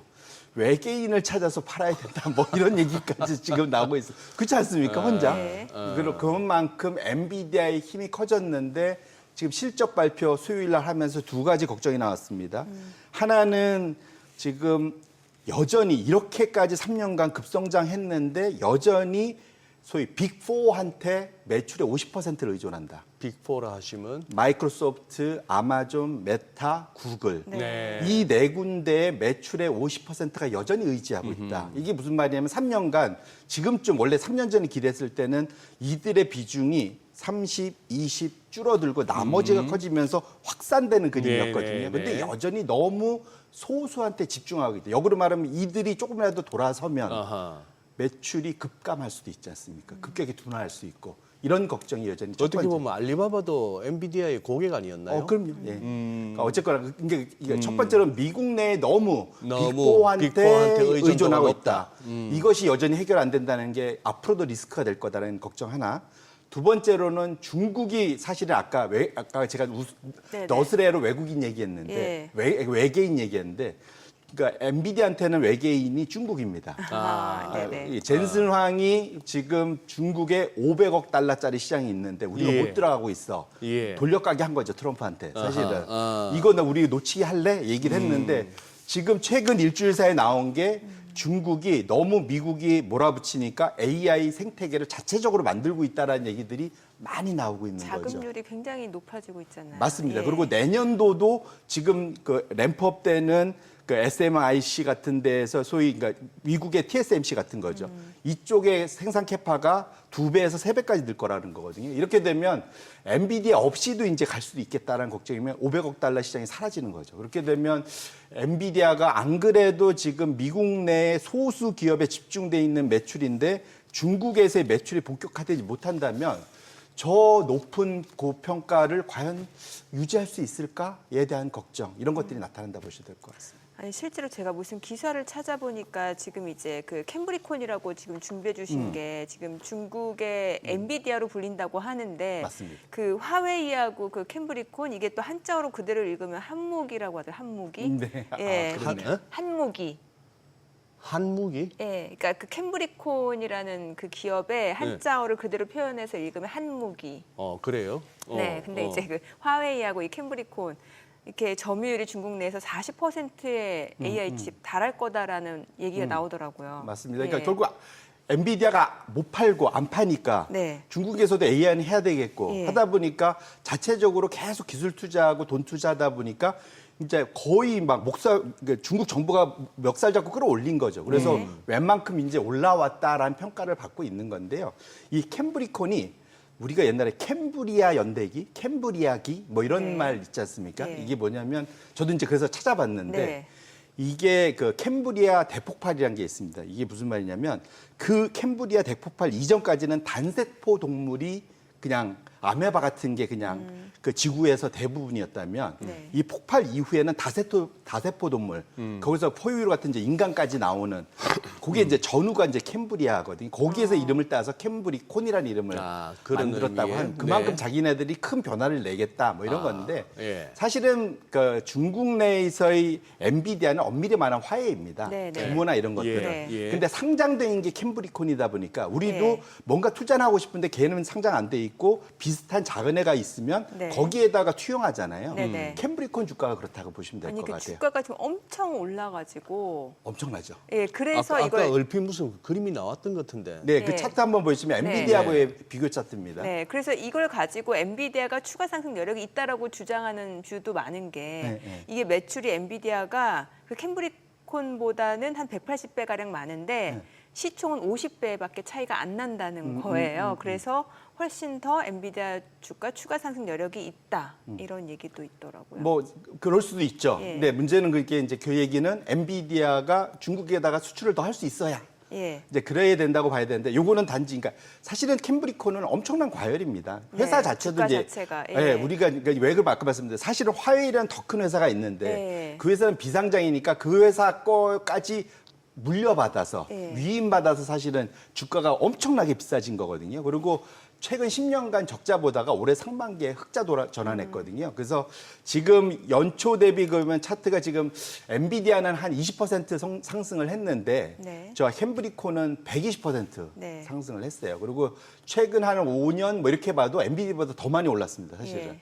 그만큼 이제 결국은 중국 내의 AI 생태계를 투영할 수 있는 유일한 종목이기 때문에 이제 주가가 저렇게 올라갔다 보셔야 될 것 같고 실제로 이것이 그냥 단지 주식시장에서 투자자들이 만들어둔 약간의 버블 뭐도 네. 있겠지만 그냥 잘못된 그림이냐 꼭 그렇지 않은 게 실적이 있었습니다. 그래서 최근 10년간 내내 적자 보다가 이번 상반기에 흑자 전환했습니다. 예. 지금 차트가 있는데 지금 밑에 그 분홍색이 순이익이고요. 파란색 선이 매출인데 올해 상반기가 작년 전체에 비해서 매출은 한 3배 늘었고 흑자 전환했고요. 올해 연간으로 보면은 작년보다 매출이 5배에서 7배 정도 늘 것 같다고 그러거든요. 그럼 엄청난 폭발적인 성장이죠. 그 얘기는 뭐냐면 이제는 중국 내에서 엔비디아에서 굳이 안 사도 조금 떨어지긴 하지만 안 사도 칩을 개발해서 자체적으로 소화해낼 수 있는 수준으로 가고 있다. 이것 자체가 최근 엔비디아가 3일간 주가가 상당히 좋은 호실적을 발표했음에도 어제까지 해서 네.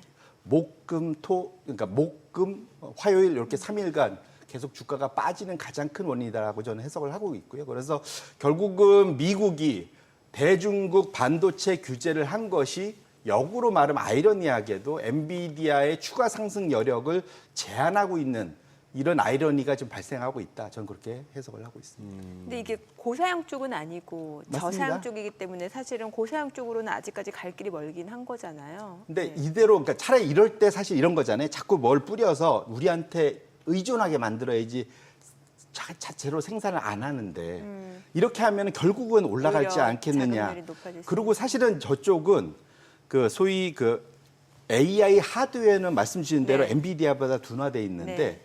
역으로 소위 LLM, 소위 이제 AI 소프트웨어 모델링은 되게 높아져서 이번에 딥시크 제가 지난주에도 말씀드린 딥시크에서 신형 그러니까 딥시크 버전 3.1 나왔는데 그것이 지금 그 GPT-5보다 훨씬 더 좋다는 거 아닙니까? 네. 근데 이것이 지금 화웨이나 캠브리콘에 나온 자체 칩 갖고도 그 성과를 낸다는 얘기거든요. 그러면 사실은 그러니까 이게 이가 없으면 잇몸으로 산다고 네. 너무 엔비디아를 못 사게 하니까 나머지가 발전하는 기현상이 나고 있다. 제품들이. 네, 그래서 세상은 확실히 뭐가 없으면 뭐가 올라오는 이제 결국 돈이 다 걸린 문제라서 이것이 과연 이제 미국이 무조건 대중국을 누르기만 하는 게 맞는 거냐에 대한 네. 그러니까 또 희한한 나중에 지금 역사가들이 얘기할 만한 재미있는 사례가 만들어질 수도 있을 것 같습니다. 네.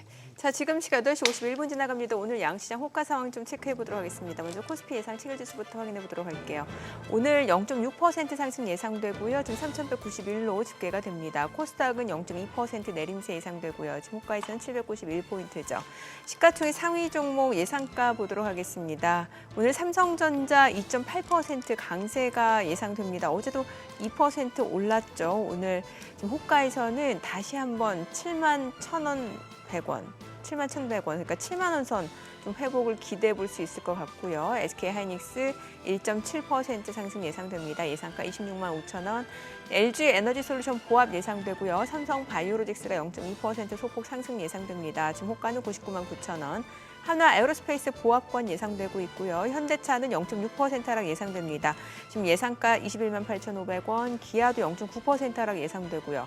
이 가운데 삼성전자 우선주 1% 오름세가 예상됩니다. 57,300원으로 지금 호가 집계되고 있고 HD현대 중공업도 1% 상승 예상됩니다. 호가 52만 원이고요. KB금융도 1.5% 상승 예상되고 있습니다. 코스닥 시가총액 상위 종목 예상가 보도록 하겠습니다. 알테오젠 1% 상승 예상됩니다. 지금 코스피 이전 상장 이슈가 있죠. 지금 최근에 계속해서 주가 상승세를 이어오고 있고요. 오늘도 추가적으로 강세가 예상됩니다. 지금 호가는 46만 7,500원으로 나타나고 있고요. 에코프로비엠, 에코프로 파마리서치 지금 호가에서는 보합 예상되고 있고 펩트론이 0.8% 하락 예상됩니다. 예상가 31만 500원이고요. 삼천당제약 같은 경우는 지금 소폭 하락이 예상되고 있습니다. 호가는 19만 800원, 이 가운데 리가캠바이오, 레인보 로보틱스, HLB는 상승 예상되고 있습니다. ABL바이오 예상가 9만 1,300원으로 집계가 됩니다. 이제 개장까지 7분 남았습니다. 오늘 일단 대형주 쪽에서는 반도체 섹터가 좀 호가 움직임이 좋아 보이네요. 예, 네. 그러네요.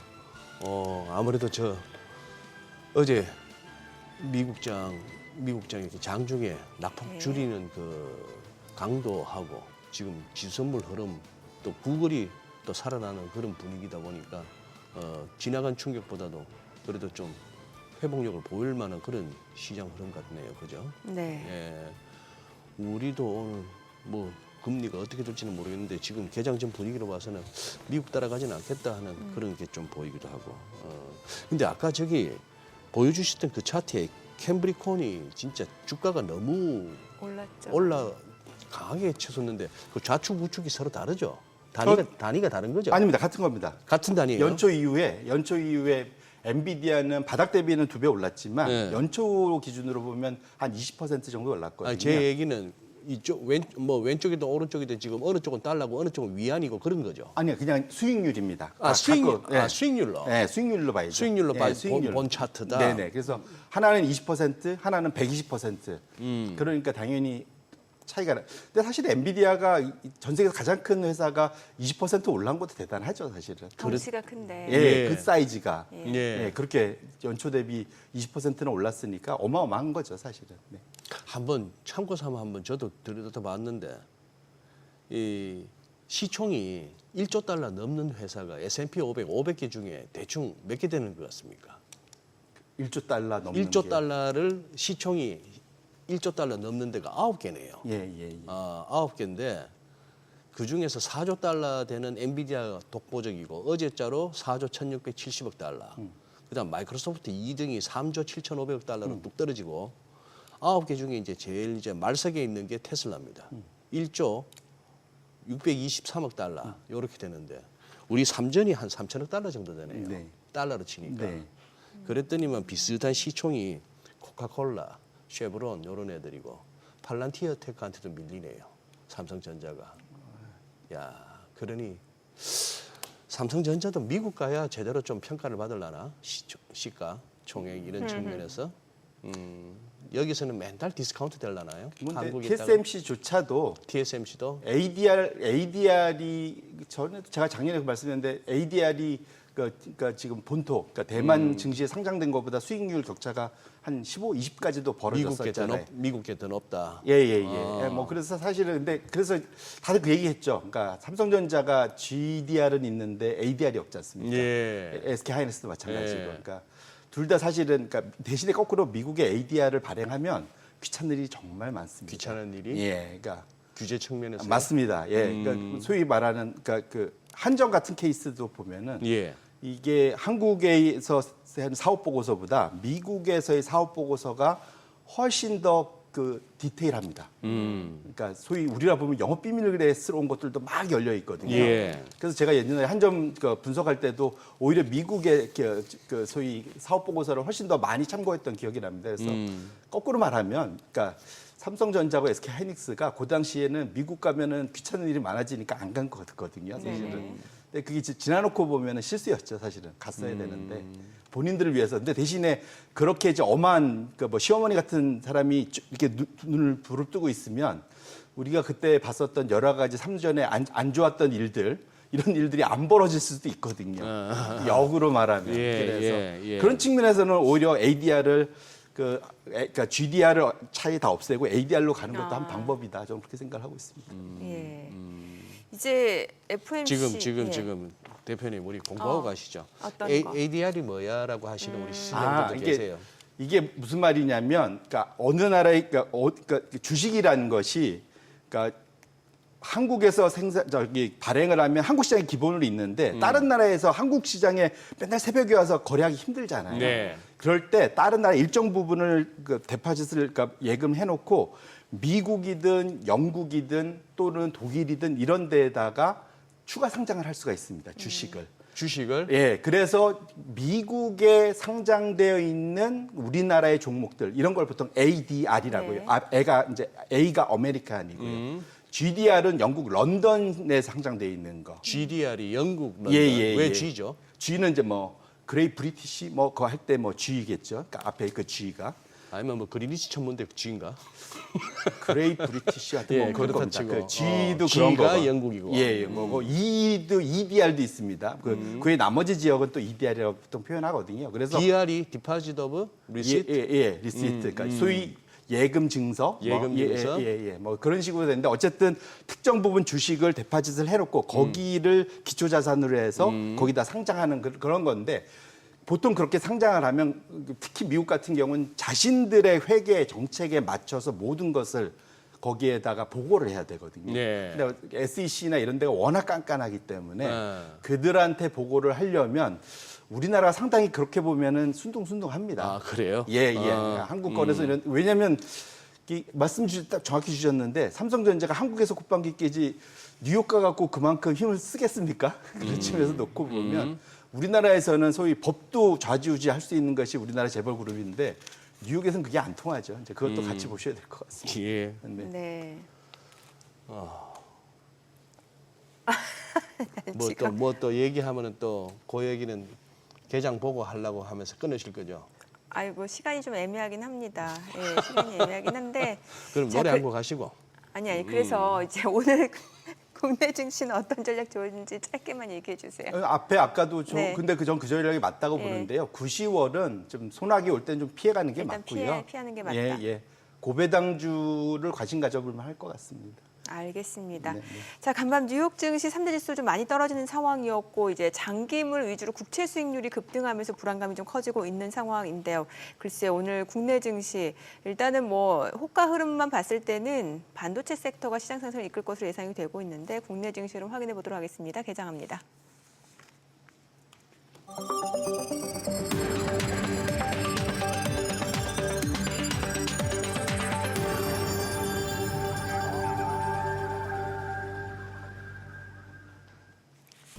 (9월 3일) 수요일 국내 증시 개장했습니다. 간밤 뉴욕 증시 이제 노동절 휴일 이후 개장한 상황에서 사실 개장 이후 출렁임이 굉장히 컸고 낙폭이 커지는 양상이었습니다.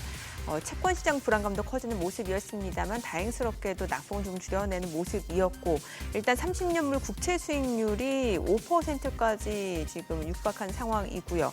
여기에다가 이제 프랑스, 영국 또 30년물 장기 국채 수익률도 많이 급등한 상황입니다. 10년대 최고치라고 하고요.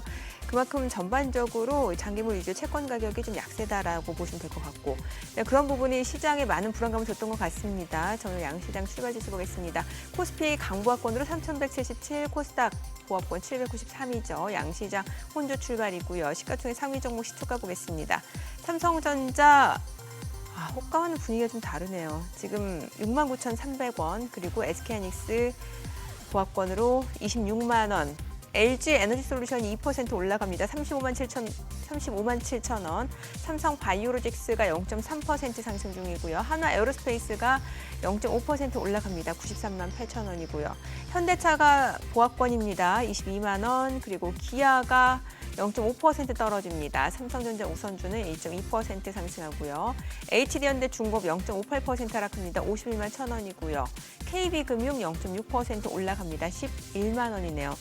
호가와는 분위기가 좀 확실히 다릅니다. 코스닥 시가총액 상위 종목 시초가도 보도록 하겠습니다. 알테오젠 오늘 0.6% 하락합니다. 나흘 만에 좀 내림세입니다. 46만 원이고요. 에코프로비엠이 0.2% 소폭 올라갑니다. 11만 9,200원. 펩트론이 1.9% 떨어집니다. 30만 7천 원이고요. 에코프로가 0.2% 내림세로 5만 200원. 파마리서치 떨어집니다. 65만 원이고요. 삼천당제약은 보합권으로 19만 1,600원. 그리고 리갑캠바이오가 보합권, 레인보로보틱스도 27만 5천 원, HLB가 좀 떨어집니다. 39,250원, ABL 바이오가 보합이죠. 93,200원에 거래되고 있습니다. 오늘 시장에서 특징을 보여주는 섹터 종목들 체크해 보도록 하겠습니다.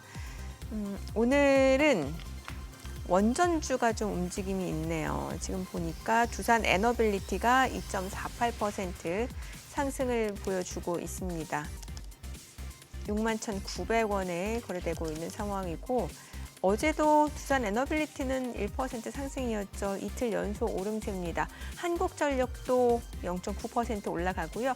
금양 그린파워, 우진엔텍, 대우건설 다 2%에서 1% 안팎으로 올라가고요. 비트로테크, 한전 KPS도 1% 안팎으로 올라가고 BHI도 0.7% 상승 중이고요. G2파워, 우리기술, 에너토크 올라갑니다. 2% 안팎으로 오름세입니다. 이 가운데 전력주죠. LS 일렉트릭 4% 강세 28만 5천 원이고요. HD현대 일렉트릭도 지금 1.3% 올라갑니다. 보성파워텍도 상승 중입니다. 그러니까 뭔가 에너지 쪽이 움직임이 좋네요. 뭐 전력주, 원전주 흐름이 좋습니다. 앞서 보셨다시피 이제 전력 쪽에서는 ESS 쪽이 좋아요. 그러니까 사막컨덴서가 지금 12% 급등 중이고요. 29,800원. 그리고 앞서 보셨다시피 LS 일렉트릭 4% 강세고 삼화전기, 효성중공업 3% 이상 올라갑니다. 일진전기도 1.5% 상승 중이고요. 파워로직스 1.8% 상승 흐름 보여주고 있습니다. 오늘 전력 쪽의 흐름이 좋습니다. 카지노도 좀 움직임이 있네요. 파라다이스가 2.98% 상승합니다. 2만 원 선 넘어서고 있고 GKL, 롯데관광개발도 2% 안팎으로 오름세고요. 토비스가 0.48% 소폭 상승 흐름 이어지고 있습니다. 자, 수급 상황 체크해 보도록 하겠습니다. 오늘 유가증권 시장에서는 외국인이 삽니다. 지금 현재 785억 원 순매수고요. 개인은 357억 원, 기관은 429억 원 매도 우위를 나타내고 있습니다. 코스닥에서는 개인 투자자가 290억 원 순매수, 그리고 외국인과 기관은 각각 241억 원, 47억 원 매도 우위를 나타내고 있습니다. 환율 체크해 보겠습니다. 달러 환율입니다. 간밤 달러 인덱스가 좀 올라가는 상황인데 오늘 4원 20전 상승한 1,390원 20전에 개장이 됐습니다. 호가와 분위기가 너무 다른데요? 지금 예. 지금 채 5분도 안 된 네. 사이에 개장초 지수하고 또 이렇게 또 달라지네요, 그죠? 또 윗골이 달고 내려오고 음봉으로 윗골. 전환된 종목들 굉장히 많아요. 그러니까요. 그래도 아유 어제 밤중에 봤던 자정 무렵에 봤던 나스닥 뉴욕 분위기에 증시 비하면은 그나마 다행입니다. 다들 뭐 이제 9월 시작하자마자 바로 진짜 제대로 껐나 싶었는데 그건 아니었는데 말이죠. 야 근데 송 대표님, 저는 무슨 약자가 나오면 그거 제대로 이해 안 하고 넘어간 삐찜해가지고 지금 막 그거 해봤습니다. 아까 이제 우리 GDR, 지금 뭔가요? ADR이 아메리칸 네, 디파짓이면 G 하면 일차적으로 그럼 젊은이인가 싶었는데 우리 채팅창에 우리 시청자분들이 영국인데 글로벌이 글로벌이네. 글로벌인데 글로벌. 영국스럽네요. 근데 GDR 처음에 바로 AI한테 물어봤더니만 골프전 드라이빙 레인지라 그러네. 그거는 맞네요. 아니 맞네요. 그게 맞습니다. 그 챗 GPT는 소장님에 특화된 거예요. 소장님의 아. 챗 GPT는 아니 방금 퍼플렉스티. 퍼플렉시티. 어. 그러니까 정확하게 질문하셨어야 돼요. 아 그런 거예요? 예. 아 얘가 ADR, GDR 할 때 GDR은 뭐니 이렇게 했는데 GDR 그래서 골프전 뭐 어쩌고 저쩌고 하길래 그거 말고 ADR과 GDR의 차이 이랬더니만 이제 제대로 딱 설명해 주네. 예. 소장님 평소에 골프, 당구 관심이 많으시니까. 아 그러니까 예. 그만큼 똑똑하다. 그렇죠. 알겠습니다. 예. 아니 그래서 어제 저희 출연했었던 유 박사님은 진작에 파월이 금리 인하했어야 된다 이렇게 얘기를 하셨거든요. 근데 그러니까 글쎄요. 그거는 이제 이렇게 말씀드리고 싶어요. 이제 투자자 입장에서는 금리 인하하면 좋죠, 사실은. 유동성 풀리고 뭐 그런데 그러니까 파월이 그러니까 냉정히 보면 투자자들만을 위한 거는 아니잖아요. 네네. 엄밀히 말하면 그 결과가 이제 투자자들한테 좋아져야 되는데 사실은 지금 파월이 이제까지 트럼프는 정말 싫어하지만 파월 입장에서는 고민이 상당히 많을 수밖에 없다. 그런 측면이 가장 큰 거는 물가가 냉정해 보면 지금 잘 안 잡히고 있는 거거든요. 지금 잡혔다고 얘기를 하지만 이게 무슨 말이냐면 지금 평균적으로 지금 근원 CPI나 근원 PC 같은 경우 이제 3%대 YY 증가율을 보이잖아요. 이 3%가 유지가 되면 10년 지나면 나의 구매력이 예를 들면 내가 1억을 갖고 있었다. 그러면 7,500만 원밖에 안 됩니다. 실제로. 예. 그러니까 결국은 물가를 못 잡으면 돈을 갖고 있어도 허당이 된다 이런 거죠, 사실은. 그래서 물가가 낮아야만 그래야만 사실은 특히 우리 돈을 갖고 있는 소위 뭔가 자산가들 입장에서는 물가가 높은 건 결코 도움이 안 되거든요. 그래서 그렇게 놓고 보면은 물가가 잡혔다는 전제에 금리 인하하는 건 맞는데 금리를 잘못 인하하다 보면은 물가가 튀어버리면은 이게 이제 뒤에 걷잡을 수 없게 된다. 보셔야 되는데 이게 차트가 제가 작년이나 뭐 전에도 많이 보여드렸고 아마 이거 갖고 왔던 분들 많았을 겁니다. 그래서 겁을 주기 위해서 이거 갖고 왔던 차트들일 텐데 뭐냐면 겁을 주기 위해서. 소위 이제 뭐가 안 된다 이런 거죠 주로 하는 거. 예. 근데 1970년대의 그 1, 2차 소위 그 인플레이션 파동이라고 해야 될까요? 네. 이게 이제 1970년대 한 번, 그다음에 70년대 후반에 한 번. 이게 두 번의 물가가 급등한 거. 이게 이제 짙은 검정색, 뭐 이렇게 파란색 이렇게 보셔야 될 텐데 이것을 따라서 녹색인 근원 CPI, 미국의 CPI가 지금 2021년 이후부터 똑같이 따라서 움직이고 있고 마치 이것이 이제 두 번째 소위 인플레이션 웨이브를 쫓아가려는 듯한 상황에 근처까지 와 있다. 근데 이거 사실 재미삼아 얘기했고 사실은 올 초까지만 해도 사람들은 그런 일은 없을 거야 였거든요. 이건 이제 재미삼아. 근데 왜냐하면 똑같이 일어나지는 않을 테니까. 그런데 지금 사실 이제 걱정이 이 차트가 다시 나타나기 시작한 가장 큰 이유는 뭐냐면 트럼프가 이걸 다시 만들 수도 있지 않을까라는 걱정을 일부 이제 하기 시작한 겁니다. 뭐냐면 트럼프의 정책을 보면은 이게 지금 2차 물가 상승 우려가 커질 수밖에 없어요. 관세. 그다음에 지금 현 상황에서 금리를 1%대까지 내리라고 그러고 있잖아요. 네. 이거는 이제 안 그래도 이제 물가 안 잡힌 데다가 돈을 풀면은 추가적인 물가 상승 우려가 생기는 거잖아요. 그다음에 그나마 물가를 잡았던 게 이민 정책이었는데 반이민 정책이 지금 최근에 급격히 늘어나면서 예. 이쪽과 관련된 서비스 물가 상승 뭐 이런 우려 이런 것들이 다 나타나면서 지금 상황에서는 혹시 이게 지금 여기서 금리를 과하게 낮추면 1970년대 후반에 봤었던 2차 인플레이션 급상승 파도를 혹시 다시 겪지 않을까라는 걱정 이런 것이 이제 다시 나타나고 있는 겁니다. 그래서 그렇게 놓고 보면 지금 시장이 9월 달에 들어서면서 그냥 변동성 이슈도 있지만 9월 FOMC에서 금리 인하 플러스 이후에 그 소위 금리 경로가 어떻게 되는지에 따라서 장기물이 금리가 더 위로 튈 수도 있는 그런 걱정, 우려가 분명 있는 상황이다. 그래서 단기물은 지금 어떻게든 잡혀 있지만 장기물이 지금 올라가는 것 자체는 결국은 물가에 대한 두려움,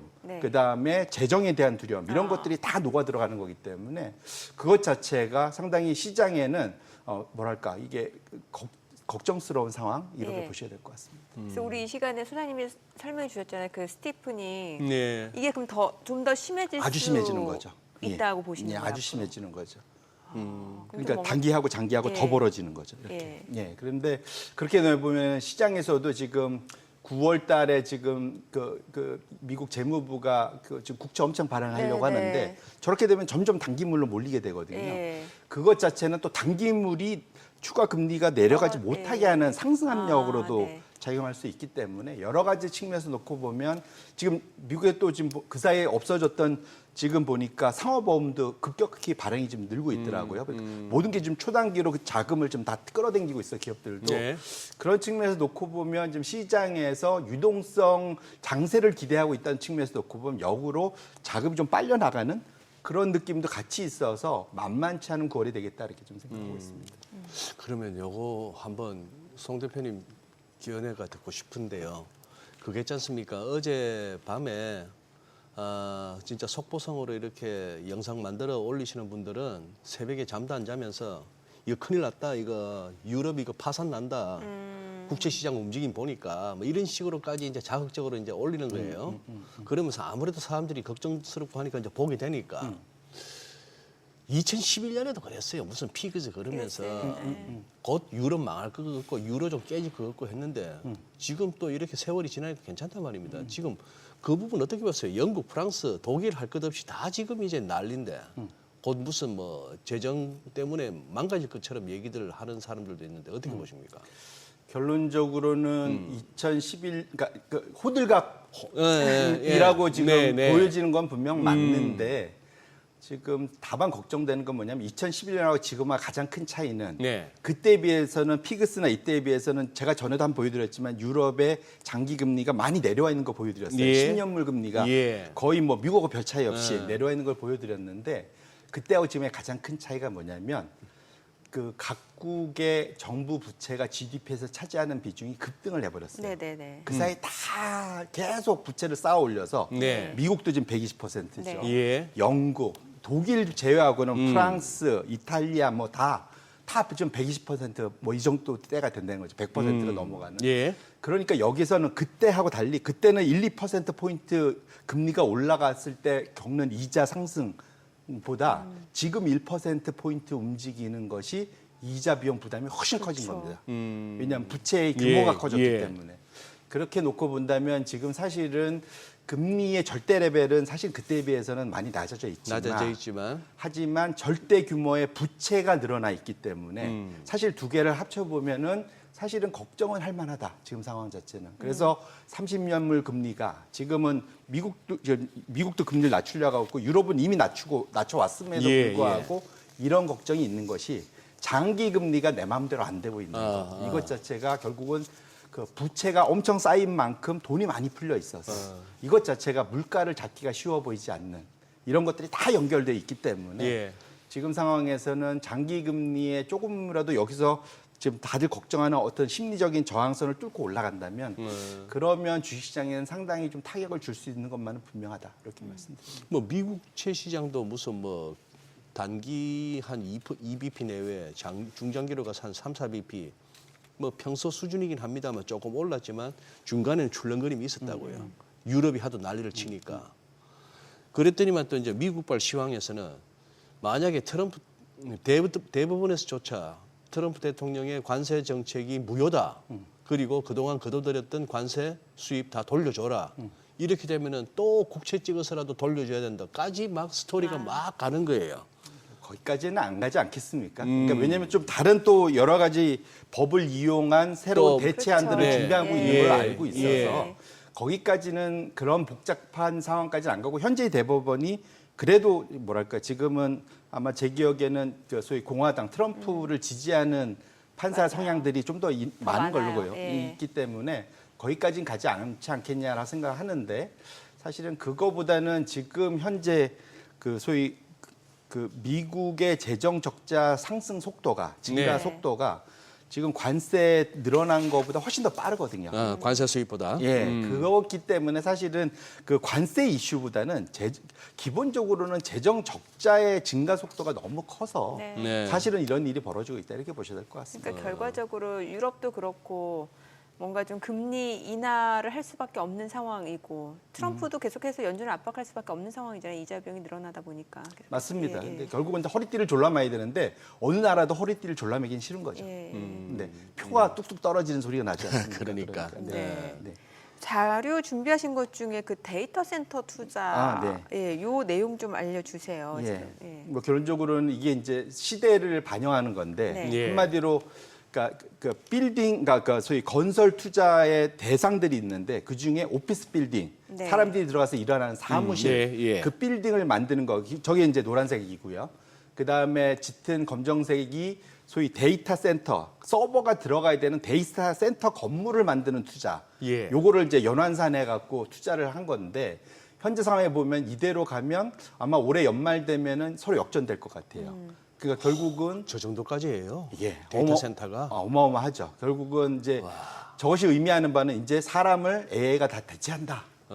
라는 것을 상징적으로 보여주는 걸 수도 있고, 근데 역으로 말해서 지금 걱정되는 거 있지 않습니까? AI가 생산성을 제대로 끌어올리지 못하고 있다. 네, 제가 네. MIT 예. 말씀드렸지만 95%가 재미 못 보고 있어요. 예. 이렇게 되면 데이터 센터가 과잉 투자가 될 수가 있습니다. 예. 그리고 오피스 빌딩이 과소 투자가 될 수도 있습니다. 그렇게 되면 역으로 보면 여기서 최근 한 1년 사이에 뭔가 방향성에 대한 것이 역발상 투자로 오히려 오피스 빌딩이 지금 많이 내려왔을 때 관련된 투자에 대한 역발상 투자의 기회를 말하는 그런 차트일 수도 있겠다. 이렇게 말씀을 드립니다. 네. 자, 그리고 최근에 저희가 몇 번 방송을 통해서도 이제 좀 소개를 해드렸는데 캐데언, K-팝 데몬 헌터스 이 열풍이 생각보다 지금 오래 가요. 근데 이게 캐데언 열풍으로 이제 수익이 좋아지는 건 넷플릭스잖아요. 맞습니다. 넷플릭스 주가 올랐네요. 많이. 예. 앞으로도 그렇죠. 좀 예. 궁금해지고. 예. 사실 거기서 그 의문의 일패는 소니 픽처스죠. 돈은 잔뜩 투자해놓고 다 팔아먹어갖고. 넷플릭스가 다 가져가고. 네, 예. 그러니까 심지어는 음원 뭐 판매 뭐 이거 예. 음원권도 다 팔아먹고 그래서 예. 이해할 수는 없었는데 아무튼 어쨌거나 그만큼 투자가 어렵습니다. 네. 근데 이제 제가 이제 요 차트를 갖고 왔던 이거가 정말로 이제 이게 뭐냐면 그러니까 Y축이 뭐냐면은 사람들이 총 시청한 시청 분수, 네. 시청 시간이고요.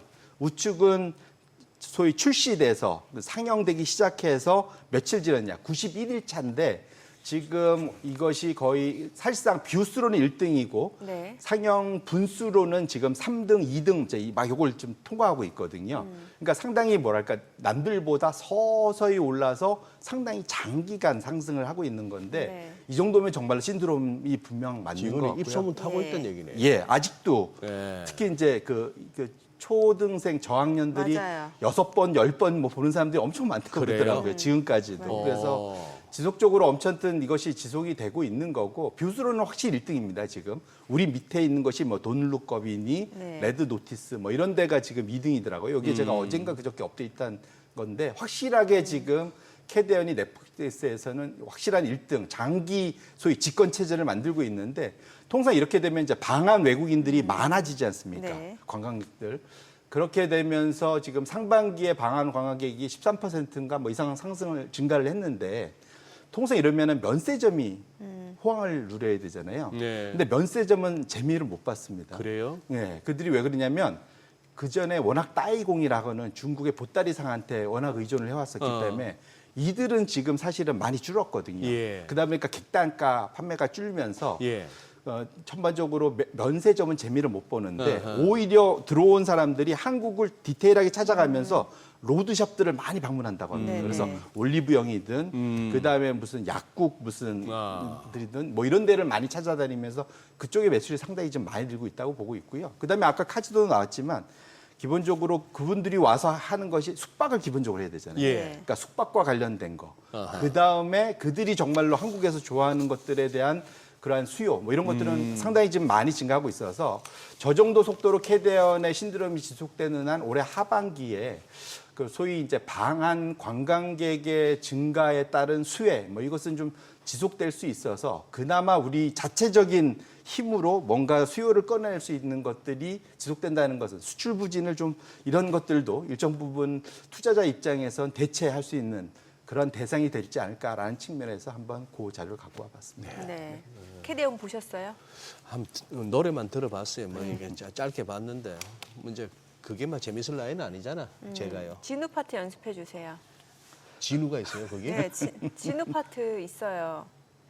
어, 주인공이에요. 주인공이에요? 네, 귀마 부하인데 진우 파트 연습해 오세요.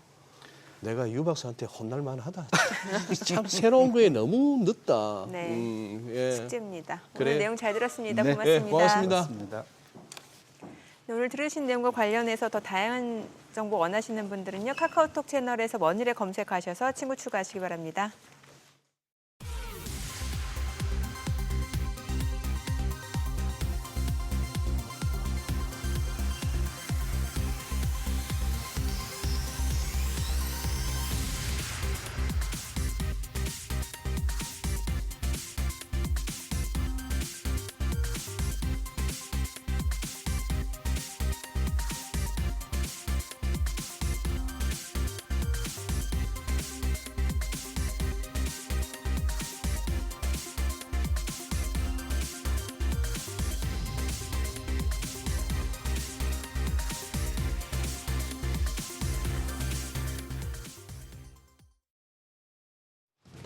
이 시각 시황입니다. 간밤 뉴욕 중심 부진했지만 코스피 상승세 이어가고 있습니다. 현재 0.3% 가까운 오름세로 3,180포인트 가리키고 있고요. 코스닥도 약보합 정도로 장 초반 대비해서 낙폭 조금씩 줄여내고 있습니다. 793포인트에서 움직입니다. 수급 상황 보시죠. 유가증권 시장 매매 동향을 보면 오늘도 외국인은 매수 우위를 보여주고 있습니다. 919억 원 순매수하면서 지수의 상승을 주도하고 있고요. 반면 기관은 895억 원 매도 우위, 개인 역시 57억 원 팔자 포지션 취하고 있습니다. 코스닥 시장입니다. 코스닥 시장에서는 외국인과 기관 양 매도가 나옵니다. 외국인이 368억 원 팔아내고 있고 기관 금액은 소폭이지만 매도 우위 기록 중입니다. 이런 가운데 개인만 홀로 392억 원 순매수하고 있습니다. 등락률 상하위 업종입니다. 오늘은 전기 장비와 비철금속, 기계 업종이 상승률 상위권에 위치해 있습니다. 반면 IT 서비스와 항공화물 운송과 물류, 더불어 식품 업종은 하락폭이 큰 것으로 집계됩니다. 그럼 시장을 주도하는 테마, 종목별 시세 체크하시죠. 오늘 핵 융합 에너지 관련주가 상승합니다. 엔비디아 벤처 투자 부문인 엔벤처스가 커먼웰스 퓨전 시스템즈에 투자하면서 국내 주식시장에도 핵 융합 발전 관련주에 관심이 쏠리고 있는데요. 이쪽에서는 삼화 콘덴서가 16.2% 급등하며 거래가 3850원이고요. 모비스가 4.24% 오름세로 3075원, 비츠로테크도 2.3% 강세 보여주고 있습니다. 더불어 두산 에너빌리티가 4% 가까이 상승합니다. 62,800원에 거래되고 있고 일진파워까지도 3% 가까운 오름세 시연 중입니다. 거래가는 11,240원입니다. 전력설비 관련주도 오름세입니다. AI 기술 확산으로 데이터 센터의 전력 수요가 폭증하며 미국 전역의 전력망에 큰 부담을 주면서 전력 설비에 대한 중요성이 커지는 영향인데요. 전력설비 관련주대에서는 서남 12.8% 상승합니다. 3,420원이고요. LS 일렉트릭이 6.57% 강세, 거래가는 29만 2천 원. 보성파워텍이 2.5% 오름세 기록하고 있습니다. 3,960원에 거래되고 두산 에너빌리티 여전히 4.3% 오름세, G2파워도 2.68% 오르면서 8,790원으로 거래가 집계되고 있습니다. 오늘 자율주행차 관련주도 주목받고 있는데요. LG 이노텍이 4D 이미징 레이더 기술을 보유한 벤처기업이죠. 스마트 레이더 시스템에 지분 투자를 단행했습니다. 이는 자율주행의 핵심인 센싱 기술 경쟁력을 강화하기 위한 전략적인 움직임으로 자율주행차 섹터의 호재로 작용하고 있는데요. 관련주인 스마트 레이더 시스템 오늘 20% 가까이 상승합니다. 거래가 9,710원대고요. 한라캐스트가 10% 가까운 오름세로 5,090원. 라이콤이 3%, 슈어소프트테크 역시도 3% 넘는 오름세 기록하고 있습니다. 더불어 SOS랩도 1.88% 강세입니다. 거래가는 1,290원입니다. 마지막으로 휴대폰 부품주 역시 오름세 기록하고 있습니다. 애플의 아이폰 신제품 발표를 앞두고 기대감이 커지는 모습인데요. 전통적인 애플 부품 밸류체인 여전히 밸류에이션이 저평가돼 있다는 분석들이 나오면서 관련주 부각됩니다. 이쪽에서는 파이넴텍이 11.2% 상승하면서 12,880원, 12,900원에 거래되고 있고요. KH바텍이 5.5% 강세, 파워로직스가 3% 넘는 강세 기록 중입니다. 거래가는 4,360원. JNTC까지도 3.1% 오름세 시현하고 있습니다. 17,910원에 거래됩니다. 국내 증시, 뉴욕 증시 하락 영향을 받고 있지만 코스피 외국인들의 순매수가 지수의 하단을 방어하고 있는데요. 장중에 외국인 매수세 이어질지 수급 상황 고려하시고 또 외국인들이 담고 있는 종목들 체크하시면서 대응하시기 바랍니다. 지금까지 시장 상황 전해드렸습니다. 서학개미 브리핑입니다. 지난 한 주간 서학개미 거래 내역 살펴보시죠. 먼저 5위는 엔비디아입니다. 실적 발표 이후로 주가는 계속 내리막길을 걷고 있습니다. 특히 알리바바의 자체 AI칩 개발 소식이 전해지면서 직격탄을 맞았는데요. 심지어 알리바바 외에 다른 중국 업체들도 탈 엔비디아 흐름을 가속하겠다는 뜻을 내비춘 상황이죠. 이에 가뜩이나 중국 리스크로 발목을 잡혔던 엔비디아가 이제는 AI 시장에서의 독점적인 위치도 흔들릴 것으로 보이는데요. 그런데도 서학개미는 아직 엔비디아를 믿고 계속 저가 매수에 나서는 것으로 풀이됩니다. 반면 서학개미는 계속 테슬라 매도에 나서고 있는데요. 8월 한 달에만 테슬라에서 6억 5,700만 달러가 빠져나갔는데 이는 2019년 이후 가장 큰 규모입니다. 테슬라는 부진의 늪에서 빠져나오지 못하고 있습니다. 7월 유럽 판매량이 지난해 동월 대비 40% 넘게 감소한 데 이어 중국에서도 판매량이 감소했는데요. 심지어 새롭게 진출한 인도 시장에서도 고배를 마시고 있습니다. 지난 7월 공식 진출한 이후로 600여 대의 주문을 받는 데 그쳤는데요. 이런 가운데 머스크 CEO가 향후 테슬라 가치 대부분을 현재 개발 중인 휴머노이드 로봇인 옵티머스가 차지할 거란 전망을 내놓고 또 테슬라의 자율주행 시스템 FSD가 미국 내에서 부정적인 인식을 얻고 있다는 조사 결과까지 나왔습니다. 향후 테슬라의 전기차의 성장 전망에 대한 의문이 커지면서 서학개미도 테슬라에 돌아서는 모습입니다. 마지막으로 1위는 S&P 500 지수의 하루 수익률을 따르는 스파입니다. 지난주 S&P 500 지수는 사상 처음으로 6,500선을 돌파했습니다. 엔비디아의 실적으로 다시 확인한 AI 열풍과 미국의 2분기 GDP가 증가한 것이 호재로 작용했는데요. 이에 서학개미가 향후 낙관적인 전망을 기대하면서 매수에 나서는 것으로 풀이됩니다. 그러나 한편으론 지금이 너무 고점이라는 평가도 나오는데요. 월스트리트 저널은 지난달 31일 S&P 500 지수의 밸류에이션이 주가 매출 비율 기준으로 역대 최고라고 보도했는데 이 같은 높은 밸류에이션에 대한 우려가 커지면서 서학개미가 일부 차익 실현에 나서는 모습입니다. 이어서 뉴욕 증시에서 주목받은 종목 리포트 살펴보겠습니다. 먼저 지난주 초비에 관심을 받았던 엔비디아의 2분기 실적이 공개됐습니다.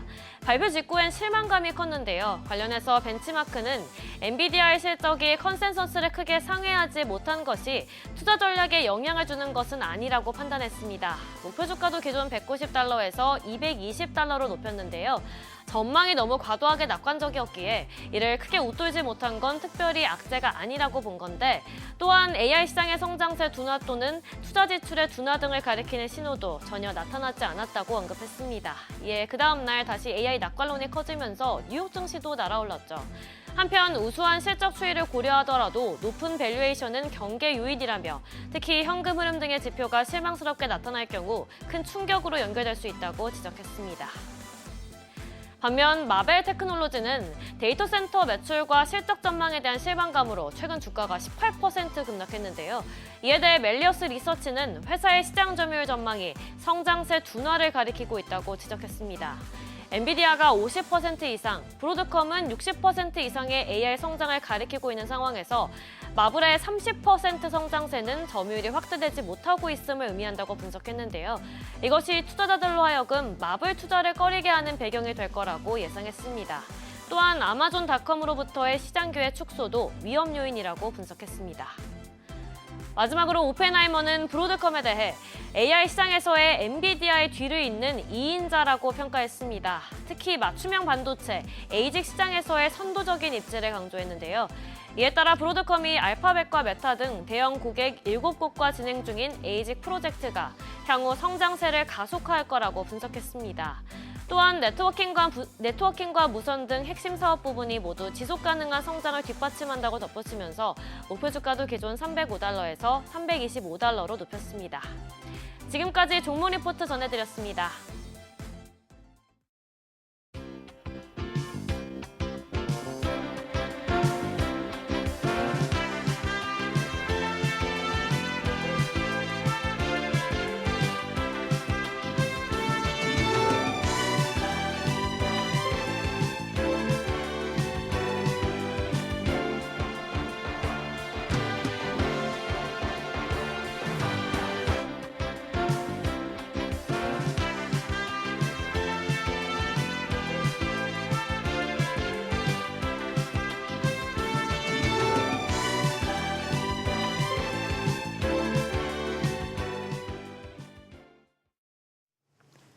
국내 증시 개장 상황 특징 업종 알아보겠습니다. 네, AJ 인베스트먼트 이재규 주식전략본부장 나와 계십니다. 어서 오세요. 어서 오세요. 안녕하세요. 예.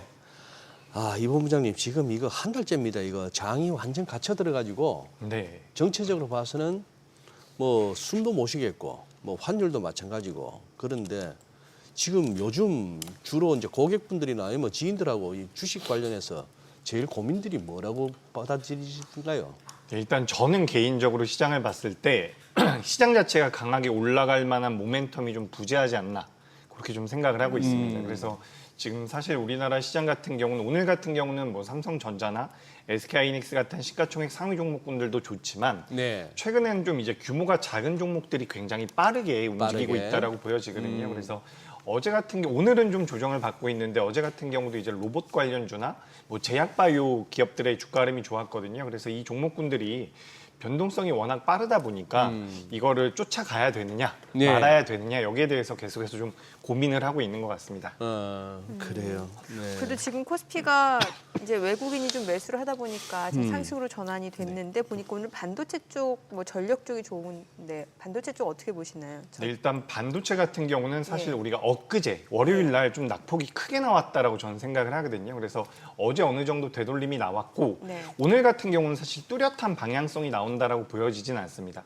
그래서 우리가 긴 흐름으로 봤을 때 반도체 같은 경우는 우상향이 좀 더 이어질 가능성이 높겠죠. 하지만 지금 이제 우리가 반도체 쪽에 대해서 걸고 있는 기대감을 고려해 본다면 네. 굉장히 매력적인 섹터라고 말씀드리기는 좀 어려울 것 같습니다. 그리고 우리가 이제 반도체가 움직이면 반도체와 관련되어 있는 종목들이 너무 많기 때문에 반도체가 간다라고 한다면 관련되어 있는 종목군들이 모두 다 올라갈 것이다라고 생각하시는 분들도 계신데 지금 보시면 아시겠지만 정말 좀 강한 기업들이 몇 개가 있거든요. 네. 뭐 PSK라든지 오늘 같은 경우는 FST라는 기업도 굉장히 좋은 주가 흐름이 나오고 있는데 이런 기업들 같은 경우는 확실한 이런 미국에 대해서 미국이 중국을 규제하고 우리나라 뭐 삼성전자나 SK하이닉스가 반도체 쪽에 대해서 투자를 한다는 것에 대해서 실질적으로 수혜를 받을 수 있는 명분이 있는 기업들이거든요. 네. 이런 기업들 같은 경우는 지금도 주가 흐름이 굉장히 강하게 나오고 있습니다. 그래서 우리가 반도체가 모두 다 올라간다라는 관점은 저는 좀 이제는 내려놔야 되지 않을까라고 네. 생각이 되고요.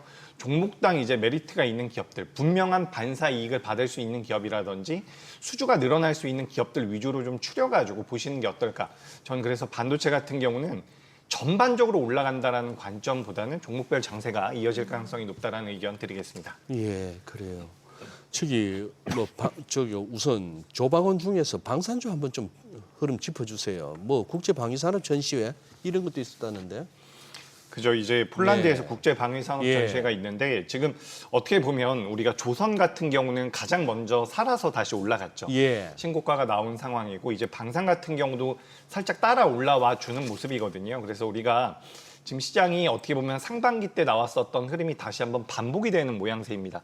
제가 지난 시간에 이런 말씀을 드렸었어요. 올해 상반기 때 네. 조선과 방산도 좋았지만 원전도 좋았지만 로봇이 굉장히 좋았습니다라는 말씀을 드렸었거든요. 어허. 그렇기 때문에 하반기에는 로봇 쪽에 대한 모멘텀도 부여될 가능성이 높다라는 말씀을 드렸는데 지금 로봇도 한번 움직임이 나왔고요. 조선 같은 경우 살아있고 지금 방산 같은 경우도 기업마다 좀 주가름이 다르긴 하지만 지금 뭐 현대 로템 같은 경우도 주가가 조금 더 올라오게 되면 직전 고점을 넘어설 가능성이 높다라고 보여지거든요. 그래서 어떻게 보면 약간 순환매 차원에서 예. 앞서 말씀드렸던 것처럼 전 지금 우리나라 시장 자체가 굉장히 강력하게 올라갈 만한 모멘텀이 좀 부재하다라고 생각을 하고 있기 때문에 상반기 때 강했던 업종들로 자금이 한 번 정도는 더 선순환이 되고 있다라고 판단이 되고 있습니다. 그래서 뭐 우리나라 기업들이 뭐 방산 쪽에 대해서 잘하고 있다라는 부분들 그리고 지금 러시아와 우크라이나의 그런 대립이 이어지고 있다는 부분들 그래서 이제 유럽 같은 경우도 발등에 불이 떨어진 부분이 계속해서 이어질 가능성이 높다라는 그런 분석들이 나오고 있기 때문에 뭐 현대 로템도 마찬가지고요. 뭐 하나 시스템이라든지 요즘에 방산 쪽에 대한 모멘텀들을 받아가는 기업들이 다시 한번 반등이 좀 나와주고 있는 것 같아요. 직전 고점을 넘어서면 다시 한번 시세가 나올 가능성이 높은데 그 여부는 우리가 좀 더 봐야 될 것 같습니다. 그래서 저는 개인적으로는 괜찮아요. 괜찮은데 이제 상반기 같지는 않을 가능성이 높다라고 보는 거죠. 이미 한번 시세가 그렇죠. 시대가 좀 났으니까. 강하게 나왔기 네, 때문에 네. 이제 하반기에는 그래도 상반기 때 좀 덜 올라왔었던 종목군들이 움직일 가능성이 높다라고 보고 오늘도 보시면 아시겠지만 뭐 갑자기 삼성 전기 같은 기업들도 주가름이 잘 나오고 있거든요. 그러니까 우리가 과거에도 그랬어요. 과거에도 SK하이닉스라든지 삼성전자가 움직이고 나서 IT 전자 부품 쪽이 움직였었던 경우가 굉장히 많거든요. 삼성전기도 주가름이 잘 나오고 있고 뭐 최근에 뭐 애플 같은 경우도 주가름이 오늘 시간 외에서 좀 잘 나오고 있는데 그 폴더블 폰과 관련되어 있는 기업들도 주가 변동성이 나오고 있거든요. 그러니까 이게 전반적으로 IT 부품 쪽으로 이제 자금이 어느 정도 넘어가지 않나라고 생각이 되기 때문에 우리가 이제 9월 달부터 12월 달까지 생각보다 그 기간이 많이 남지 않았습니다. 네. 예. 10월 달에 우리가 휴일도 굉장히 많고 하다 보니까 어떻게 보면 저는 큰 흐름에서의 시장 대응보다는 업종이나 종목별 대응이 굉장히 중요한 시점이 아닐까 그렇게 좀 생각이 됩니다. 애플 말씀 주셨는데 지금 애플 신제품 곧 출시 예정인 거죠? 예, 맞습니다. 이게 언제인가요, 지금? 이번 달이죠. 9월 이번 달. 달, 제가 그러니까 9월 달. 8월 달에 제가 기사를 접했을 때 네. 네 달이라고 했으니까 이번 달에 출시가 되는데 네. 이번 주에 출시가 되는 걸로 알고 있거든요. 제 저는. 기억은 9월 9일 정도로 알고 네. 있는데. 그래서 이제 요 부분들이 어떻게 보면은 지금 우리나라 기업 중에서는 LG 이노텍이라든지 네. 관련돼서 이제 주가의 흐름이 개선될 수 있는 기업들이 몇 개 있죠. 근데 이 기업들 같은 경우도 BH도 마찬가지고요. 그러니까 이 기업들이 굉장히 오랜 기간 소외가 됐었다가 최근에 자금이 들어오고 있기 때문에 이런 기업들은 일단 주가가 좀 밀린다라고 하더라도 하반 경직이 나올 가능성이 높다라고 저는 보여지거든요. 그래서 이런 기업들 같은 그러니까 상반기 때 좋았던 기업들 같은 경우는 상반기만큼 탄력적으로 움직이긴 좀 어렵다. 그러니까 하반기에는 그동안 많이 움직이지 못했던 쪽에 대한 관심이 필요하고 그중에서 이제 IT 부품 쪽이 들어간다라고 저는 생각을 하고 있습니다. 네. 오늘도 보시면 삼성전기가 지금 신고가거든요. 예. 근데 삼성전기가 매력적인 것은 또 MLCC 쪽에 대한 모멘텀이 많이 부여가 되고 있는 부분인데 적층 세라믹 컨덴서. 그렇죠. 맞죠? 이제 뭐 예. 우리가 뭐 전자의 쌀이라고 표현을 하는 것 같더라고요. 네. 전기전자에서 삼성전기가 움직이면서 사마 콘덴서 같은 경우도 MLCC 쪽과 관련되어 있는 기업이거든요. 이 기업 같은 경우도 15% 정도 올라오고 있고 그리고 이제 좀 규모가 작은 기업 중에서는 아모텍이라는 기업이 있습니다. 예. 이 기업 같은 경우도 MLCC 사업을 영위하고 있는 기업인데 이런 쪽으로 이제 자금이 조금씩 옮겨가고 있다라고 저는 생각이 되고 있기 때문에 좀 이제 투자의 시야를 넓힐 네. 필요가 있지 않을까라는 의견 드리겠습니다. 그래요. 지금 아까 그러면 방산 부분에서 이렇게 이번 부장님의 설명을 이해해도 될까요? 이제 조방원 쪽 이런 어떤 상반기에 주도 역할을 했던 거 잠시 주춤했다가 이제 순환매 성격으로 딴 데 한번 돌고 다시 또 이쪽으로 또 올 수도 있다 이렇게 봐야 되나요? 저는 다시 올 수 있다라고 보고 있습니다. 왜 그러냐면 어쨌든 우리가 상반기 때 우리 시장을 이끌었던 그 조방원 같은 경우는 예. 결국에는 실적이 담보될 수 있는 섹터라고 저는 보고 있거든요. 예. 그렇기 때문에 시차가 좀 있더라도 다시 한번 자금이 들어올 가능성이 높은데 예. 관건은 상반기만큼 강하게 움직일 가능성이 좀 낮다라는 거죠. 예. 그리고 이제 추가적으로 이제 조정이 만약에 나온다라고 했을 때는 그 낙폭 자체가 좀 무섭게 나올 가능성이 있다라고 보는 거죠. 우리가 지금 제가 뭐 조선 같은 경우도 좀 살펴보니까 우리나라 기업들, 우리나라 대형 조선사들이 PBR 기준으로 봤을 때 많은 어떻게 보면 밸류가 많이 찼었을 때가 PBR 5배 정도 수준이거든요. 네. 근데 지금 우리나라 몇몇 조선사들의 PBR이 7배 수준까지 올라와 있는 상황입니다. 그러니까 이런 상황에서 우리가 성장성은 분명히 있지만 차익 매물이 나올 때는 그 강도가 좀 강하게 나올 가능성이 높다라고 보는 거거든요. 실제로 이제 투자를 하시는 분들의 입장에서는 내가 이 기업들이 주가가 어느 정도 올라와 있다라는 것을 인지하고 있는 상태에서 주가가 밀리면 굉장히 부담이 된다라는 거죠. 근데 앞서 말씀드렸던 것처럼 뭐 삼성전기라든지 그동안 많이 못 올라왔었던 쪽들, 뭐 예를 들어 가지고 현대차 같은 경우도 오늘 주가가 그냥 좀 안정적으로 움직임이 나오고 있는데 이런 기업들은 만약에 주가가 밀린다라고 하더라도 그 낙폭 자체가 제한적일 가능성이 높다라는 거죠. 그래서 아까 전에 뭐 삼성전기 같은 경우도 레포트가 하나 나왔던데 예. 삼성전기 같은 경우도 이제 뭐 하방이 막혀져 있는 기업을 매수하지 않을 이유가 없다. 이런 뉘앙스의 레포트가 나왔던 것 같아요. 저도 이제 굉장히 공감을 하고 있는 부분들입니다. 그러니까 실제로 그러니까 업황을 분석하는 것과 매매를 하고 투자를 하시는 분들의 입장은 좀 다르다라고 보거든요. 주가가 많이 올라온 기업들이 밀리기 시작을 하면 굉장히 불안해질 수가 있기 때문에 전 하반기에는 상반기 때 좀 부각이 덜 됐던 쪽에서 투자 아이디어를 찾아보는 게 어떨까 의견 드리겠습니다. 부각이 덜 된 쪽이라고 하면 어느 쪽을 대표적으로 생각해 볼 수 있을까요? 왜냐하면 오늘은 보니까 뭐 전력 쪽도 움직임이 있고 뭐 원전 쪽도 있는데 이게 사실 한 번씩 다 순환매 차원으로 돌아가기 때문에 이 부각이 안 됐던 섹터라고 하면 어느 쪽인 거예요? 일단 대형 섹터에서는 저는 자동차 쪽을 보는 게 좋을 것 같아요. 자동차 같은 경우는 사실 지금 뭐 우리가 환율에 대해서도 좀 불편한 부분들이 있잖아요. 네. 근데 만약에 환율이 올라온다라고 했을 때 수혜를 받을 수 있는 섹터가 또 자동차가 됩니다. 그리고 추가적으로 우리나라 완성차 기업들이 글로벌 완성차 기업들에 비해서 지금 PER 기준으로 60% 정도밖에 밸류를 받지 못하고 있거든요. 그런 부분들을 고려해 본다면 우리가 성장성이라기보다는 좀 안정성 부분에서 이제 자동차 쪽을 좀 보시는 게 어떨까라고 말씀드리고 싶고요. 최근에 이제 또 굉장히 많이 올라온 쪽이긴 한데 최근에 많이 자금이 들어오긴 했죠. 전 로봇 쪽이나 그 제약 바이오 쪽 같은 경우도 상당히 매력적이라고 보고 있거든요. 제가 지난 시간에도 똑같이 말씀드렸던 것 같아요. 저는 큰 섹터에서는 자동차를 긍정적으로 보고 있고요. 하반기 때 매력적으로 보고 있는 좀 소테마라고 볼 수 있는 쪽은 로봇과 제약 바이오라고 저는 보고 있거든요. 이쪽 같은 경우는 아직까지 상승 여력이 남아있다라고 보고 있는 게 지금 예를 들어 가지고 제약 바이오 같은 경우는 뭐 이번 주말에도 우리가 학회 일정이 있는데 네. 추가적으로 생각을 해본 부분이 9월 16일, 17일 날 미국에서 FOMC가 있습니다.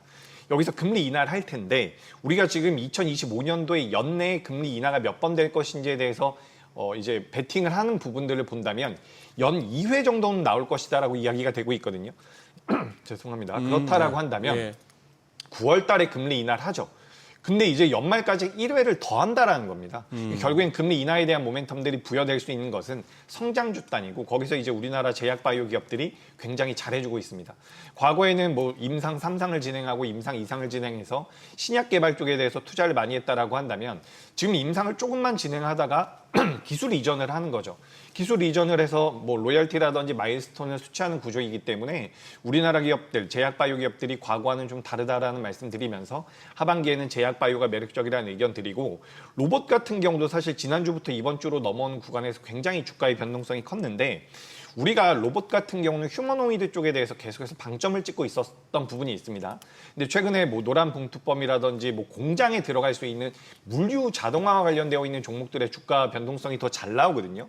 물류 쪽과 그리고 스마트 팩토리라고 해서 공장에 들어가는 이런 기술력을 가지고 있는 기업들 같은 경우는 어떻게 보면 연말까지도 변동성이 나올 가능성이 있다고 보고 있기 때문에 로봇 쪽은 과거에는 휴머노이드였다면 지금은 물류 쪽에 대한 기술력을 가지고 있는 기업들을 봐보시는 게 어떨까라고 의견 드리고요. 그리고 제약 바이오 그리고 자동차 전 이렇게 보고 있습니다.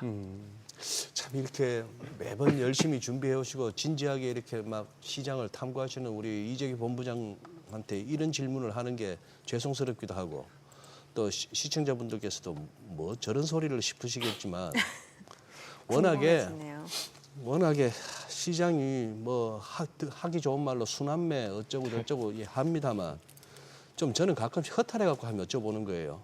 모나미는 끝났습니까 이제? 모나미, 모나미. 모나미. 예. 예, 모나미는 뭐 그게 너무 테마성으로 움직였던 기업이기 때문에 예. 저는 이게 참 차트만 보면 한 번 정도는 더 반등이 나올 것 같은데 사실 이게 정말 가치적인 측면에서 주가가 올라왔던 게 아니기 때문에 저는 이제 다시 한번 시세가 나오기 위해서는 좀 시간이 많이 걸리지 않을까.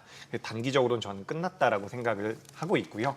아침 방송에 예. 개장 무렵에 개장 전에 해서 이런저런 경제 채널, 주식 채널 듣고 오늘은 이쪽이야 싶어서 가보면은 그 다음 날 또 간다는 보장도 없는 예, 진짜 맞습니다. 초단타 천하 제일 단타 대회 과정에 이제 그거 하다 보니 그러면 이 와중에 진짜 묵직한 비중은 그냥 쭉 어디 담아두서 간다지만 이 손맛이라도 있어야 되는 거 아닙니까? 사람이 주식하면서. 그러면 모나미는 끝났으면은 네, 모나리자는 한번 해볼까요? 이 아닙니다. 과거 주가 보니까 이것도 약간 그게 있는데 이게 손 잘 타는 주식 같은데 이 정도에서 한번 묻어놓고 지금 모나리자가 오늘 개장하고 나서 지금 40분이 지났는데 거래 대금이 700만 원입니다. 이거는 그러니까 하시면 한 안 되죠. 100만 이건 원이라도 하시면 안 될 것 같고요. 하면 안 된다. 제가 지금 시장이 그래서 이런 말씀을 좀 드리고 싶어요. 그게 뭐냐면 저도 마찬가지고 저는 방송을 하기 때문에 오늘 무슨 일이 있는지 무슨 이벤트가 있는지 계속해서 공부를 해서 네, 안내를 드리죠. 예, 설명을 예. 드리는데 그거 매일같이 따라가시기 어렵습니다. 그래서 저는 지금 하반기까지 이제 우리나라 시장이 살짝은 보수적으로 보고 있는 부분들이 있지만 투자 그 시계열 자체를 좀 넓게 보실 필요가 있다라는 말씀을 드리고 싶어요. 매일매일 이제 정말 많은 뉴스가 나오잖아요. 네. 그걸 다 따라갈 수는 없다라는 말씀까지 추가적으로 드려보도록 하겠습니다. 하다못해 또 이제 슬슬 겨울 다가오는데 또 이러다 보면 약간 또 무슨 뭐 코로나가 다시 돌 수 있어 해서 혹시 시즌 한번 좀 담은 몇십만이라도 담아놓고 볼까요? 손맛 좀 느끼게. 근데 손맛이요? 시즌 자체는 뭐 이제 뭐라고 했지 이게 잡주라고 보기는 좀 어려운데 아니죠. 이건 분명히 이건 이거 분자진단 시약 업체이기 그럼요. 때문에 실체가 있고 매출 나오고 이익 내는 회사죠. 예. 우리가 이제 그때 코로나 때 워낙에 한번 그냥 쏠림이 심하다 마스크 쪽으로 보니까 하시죠. 마스크 쪽. 마스크를 할까요? 네, 그게 더 소장님이 원하는 손맛일 수도 있어요. 그래요? 네. 아무튼 예. 오늘 여기까지 듣겠습니다. 내용 잘 들었습니다. 고맙습니다. 그래요. 고맙습니다.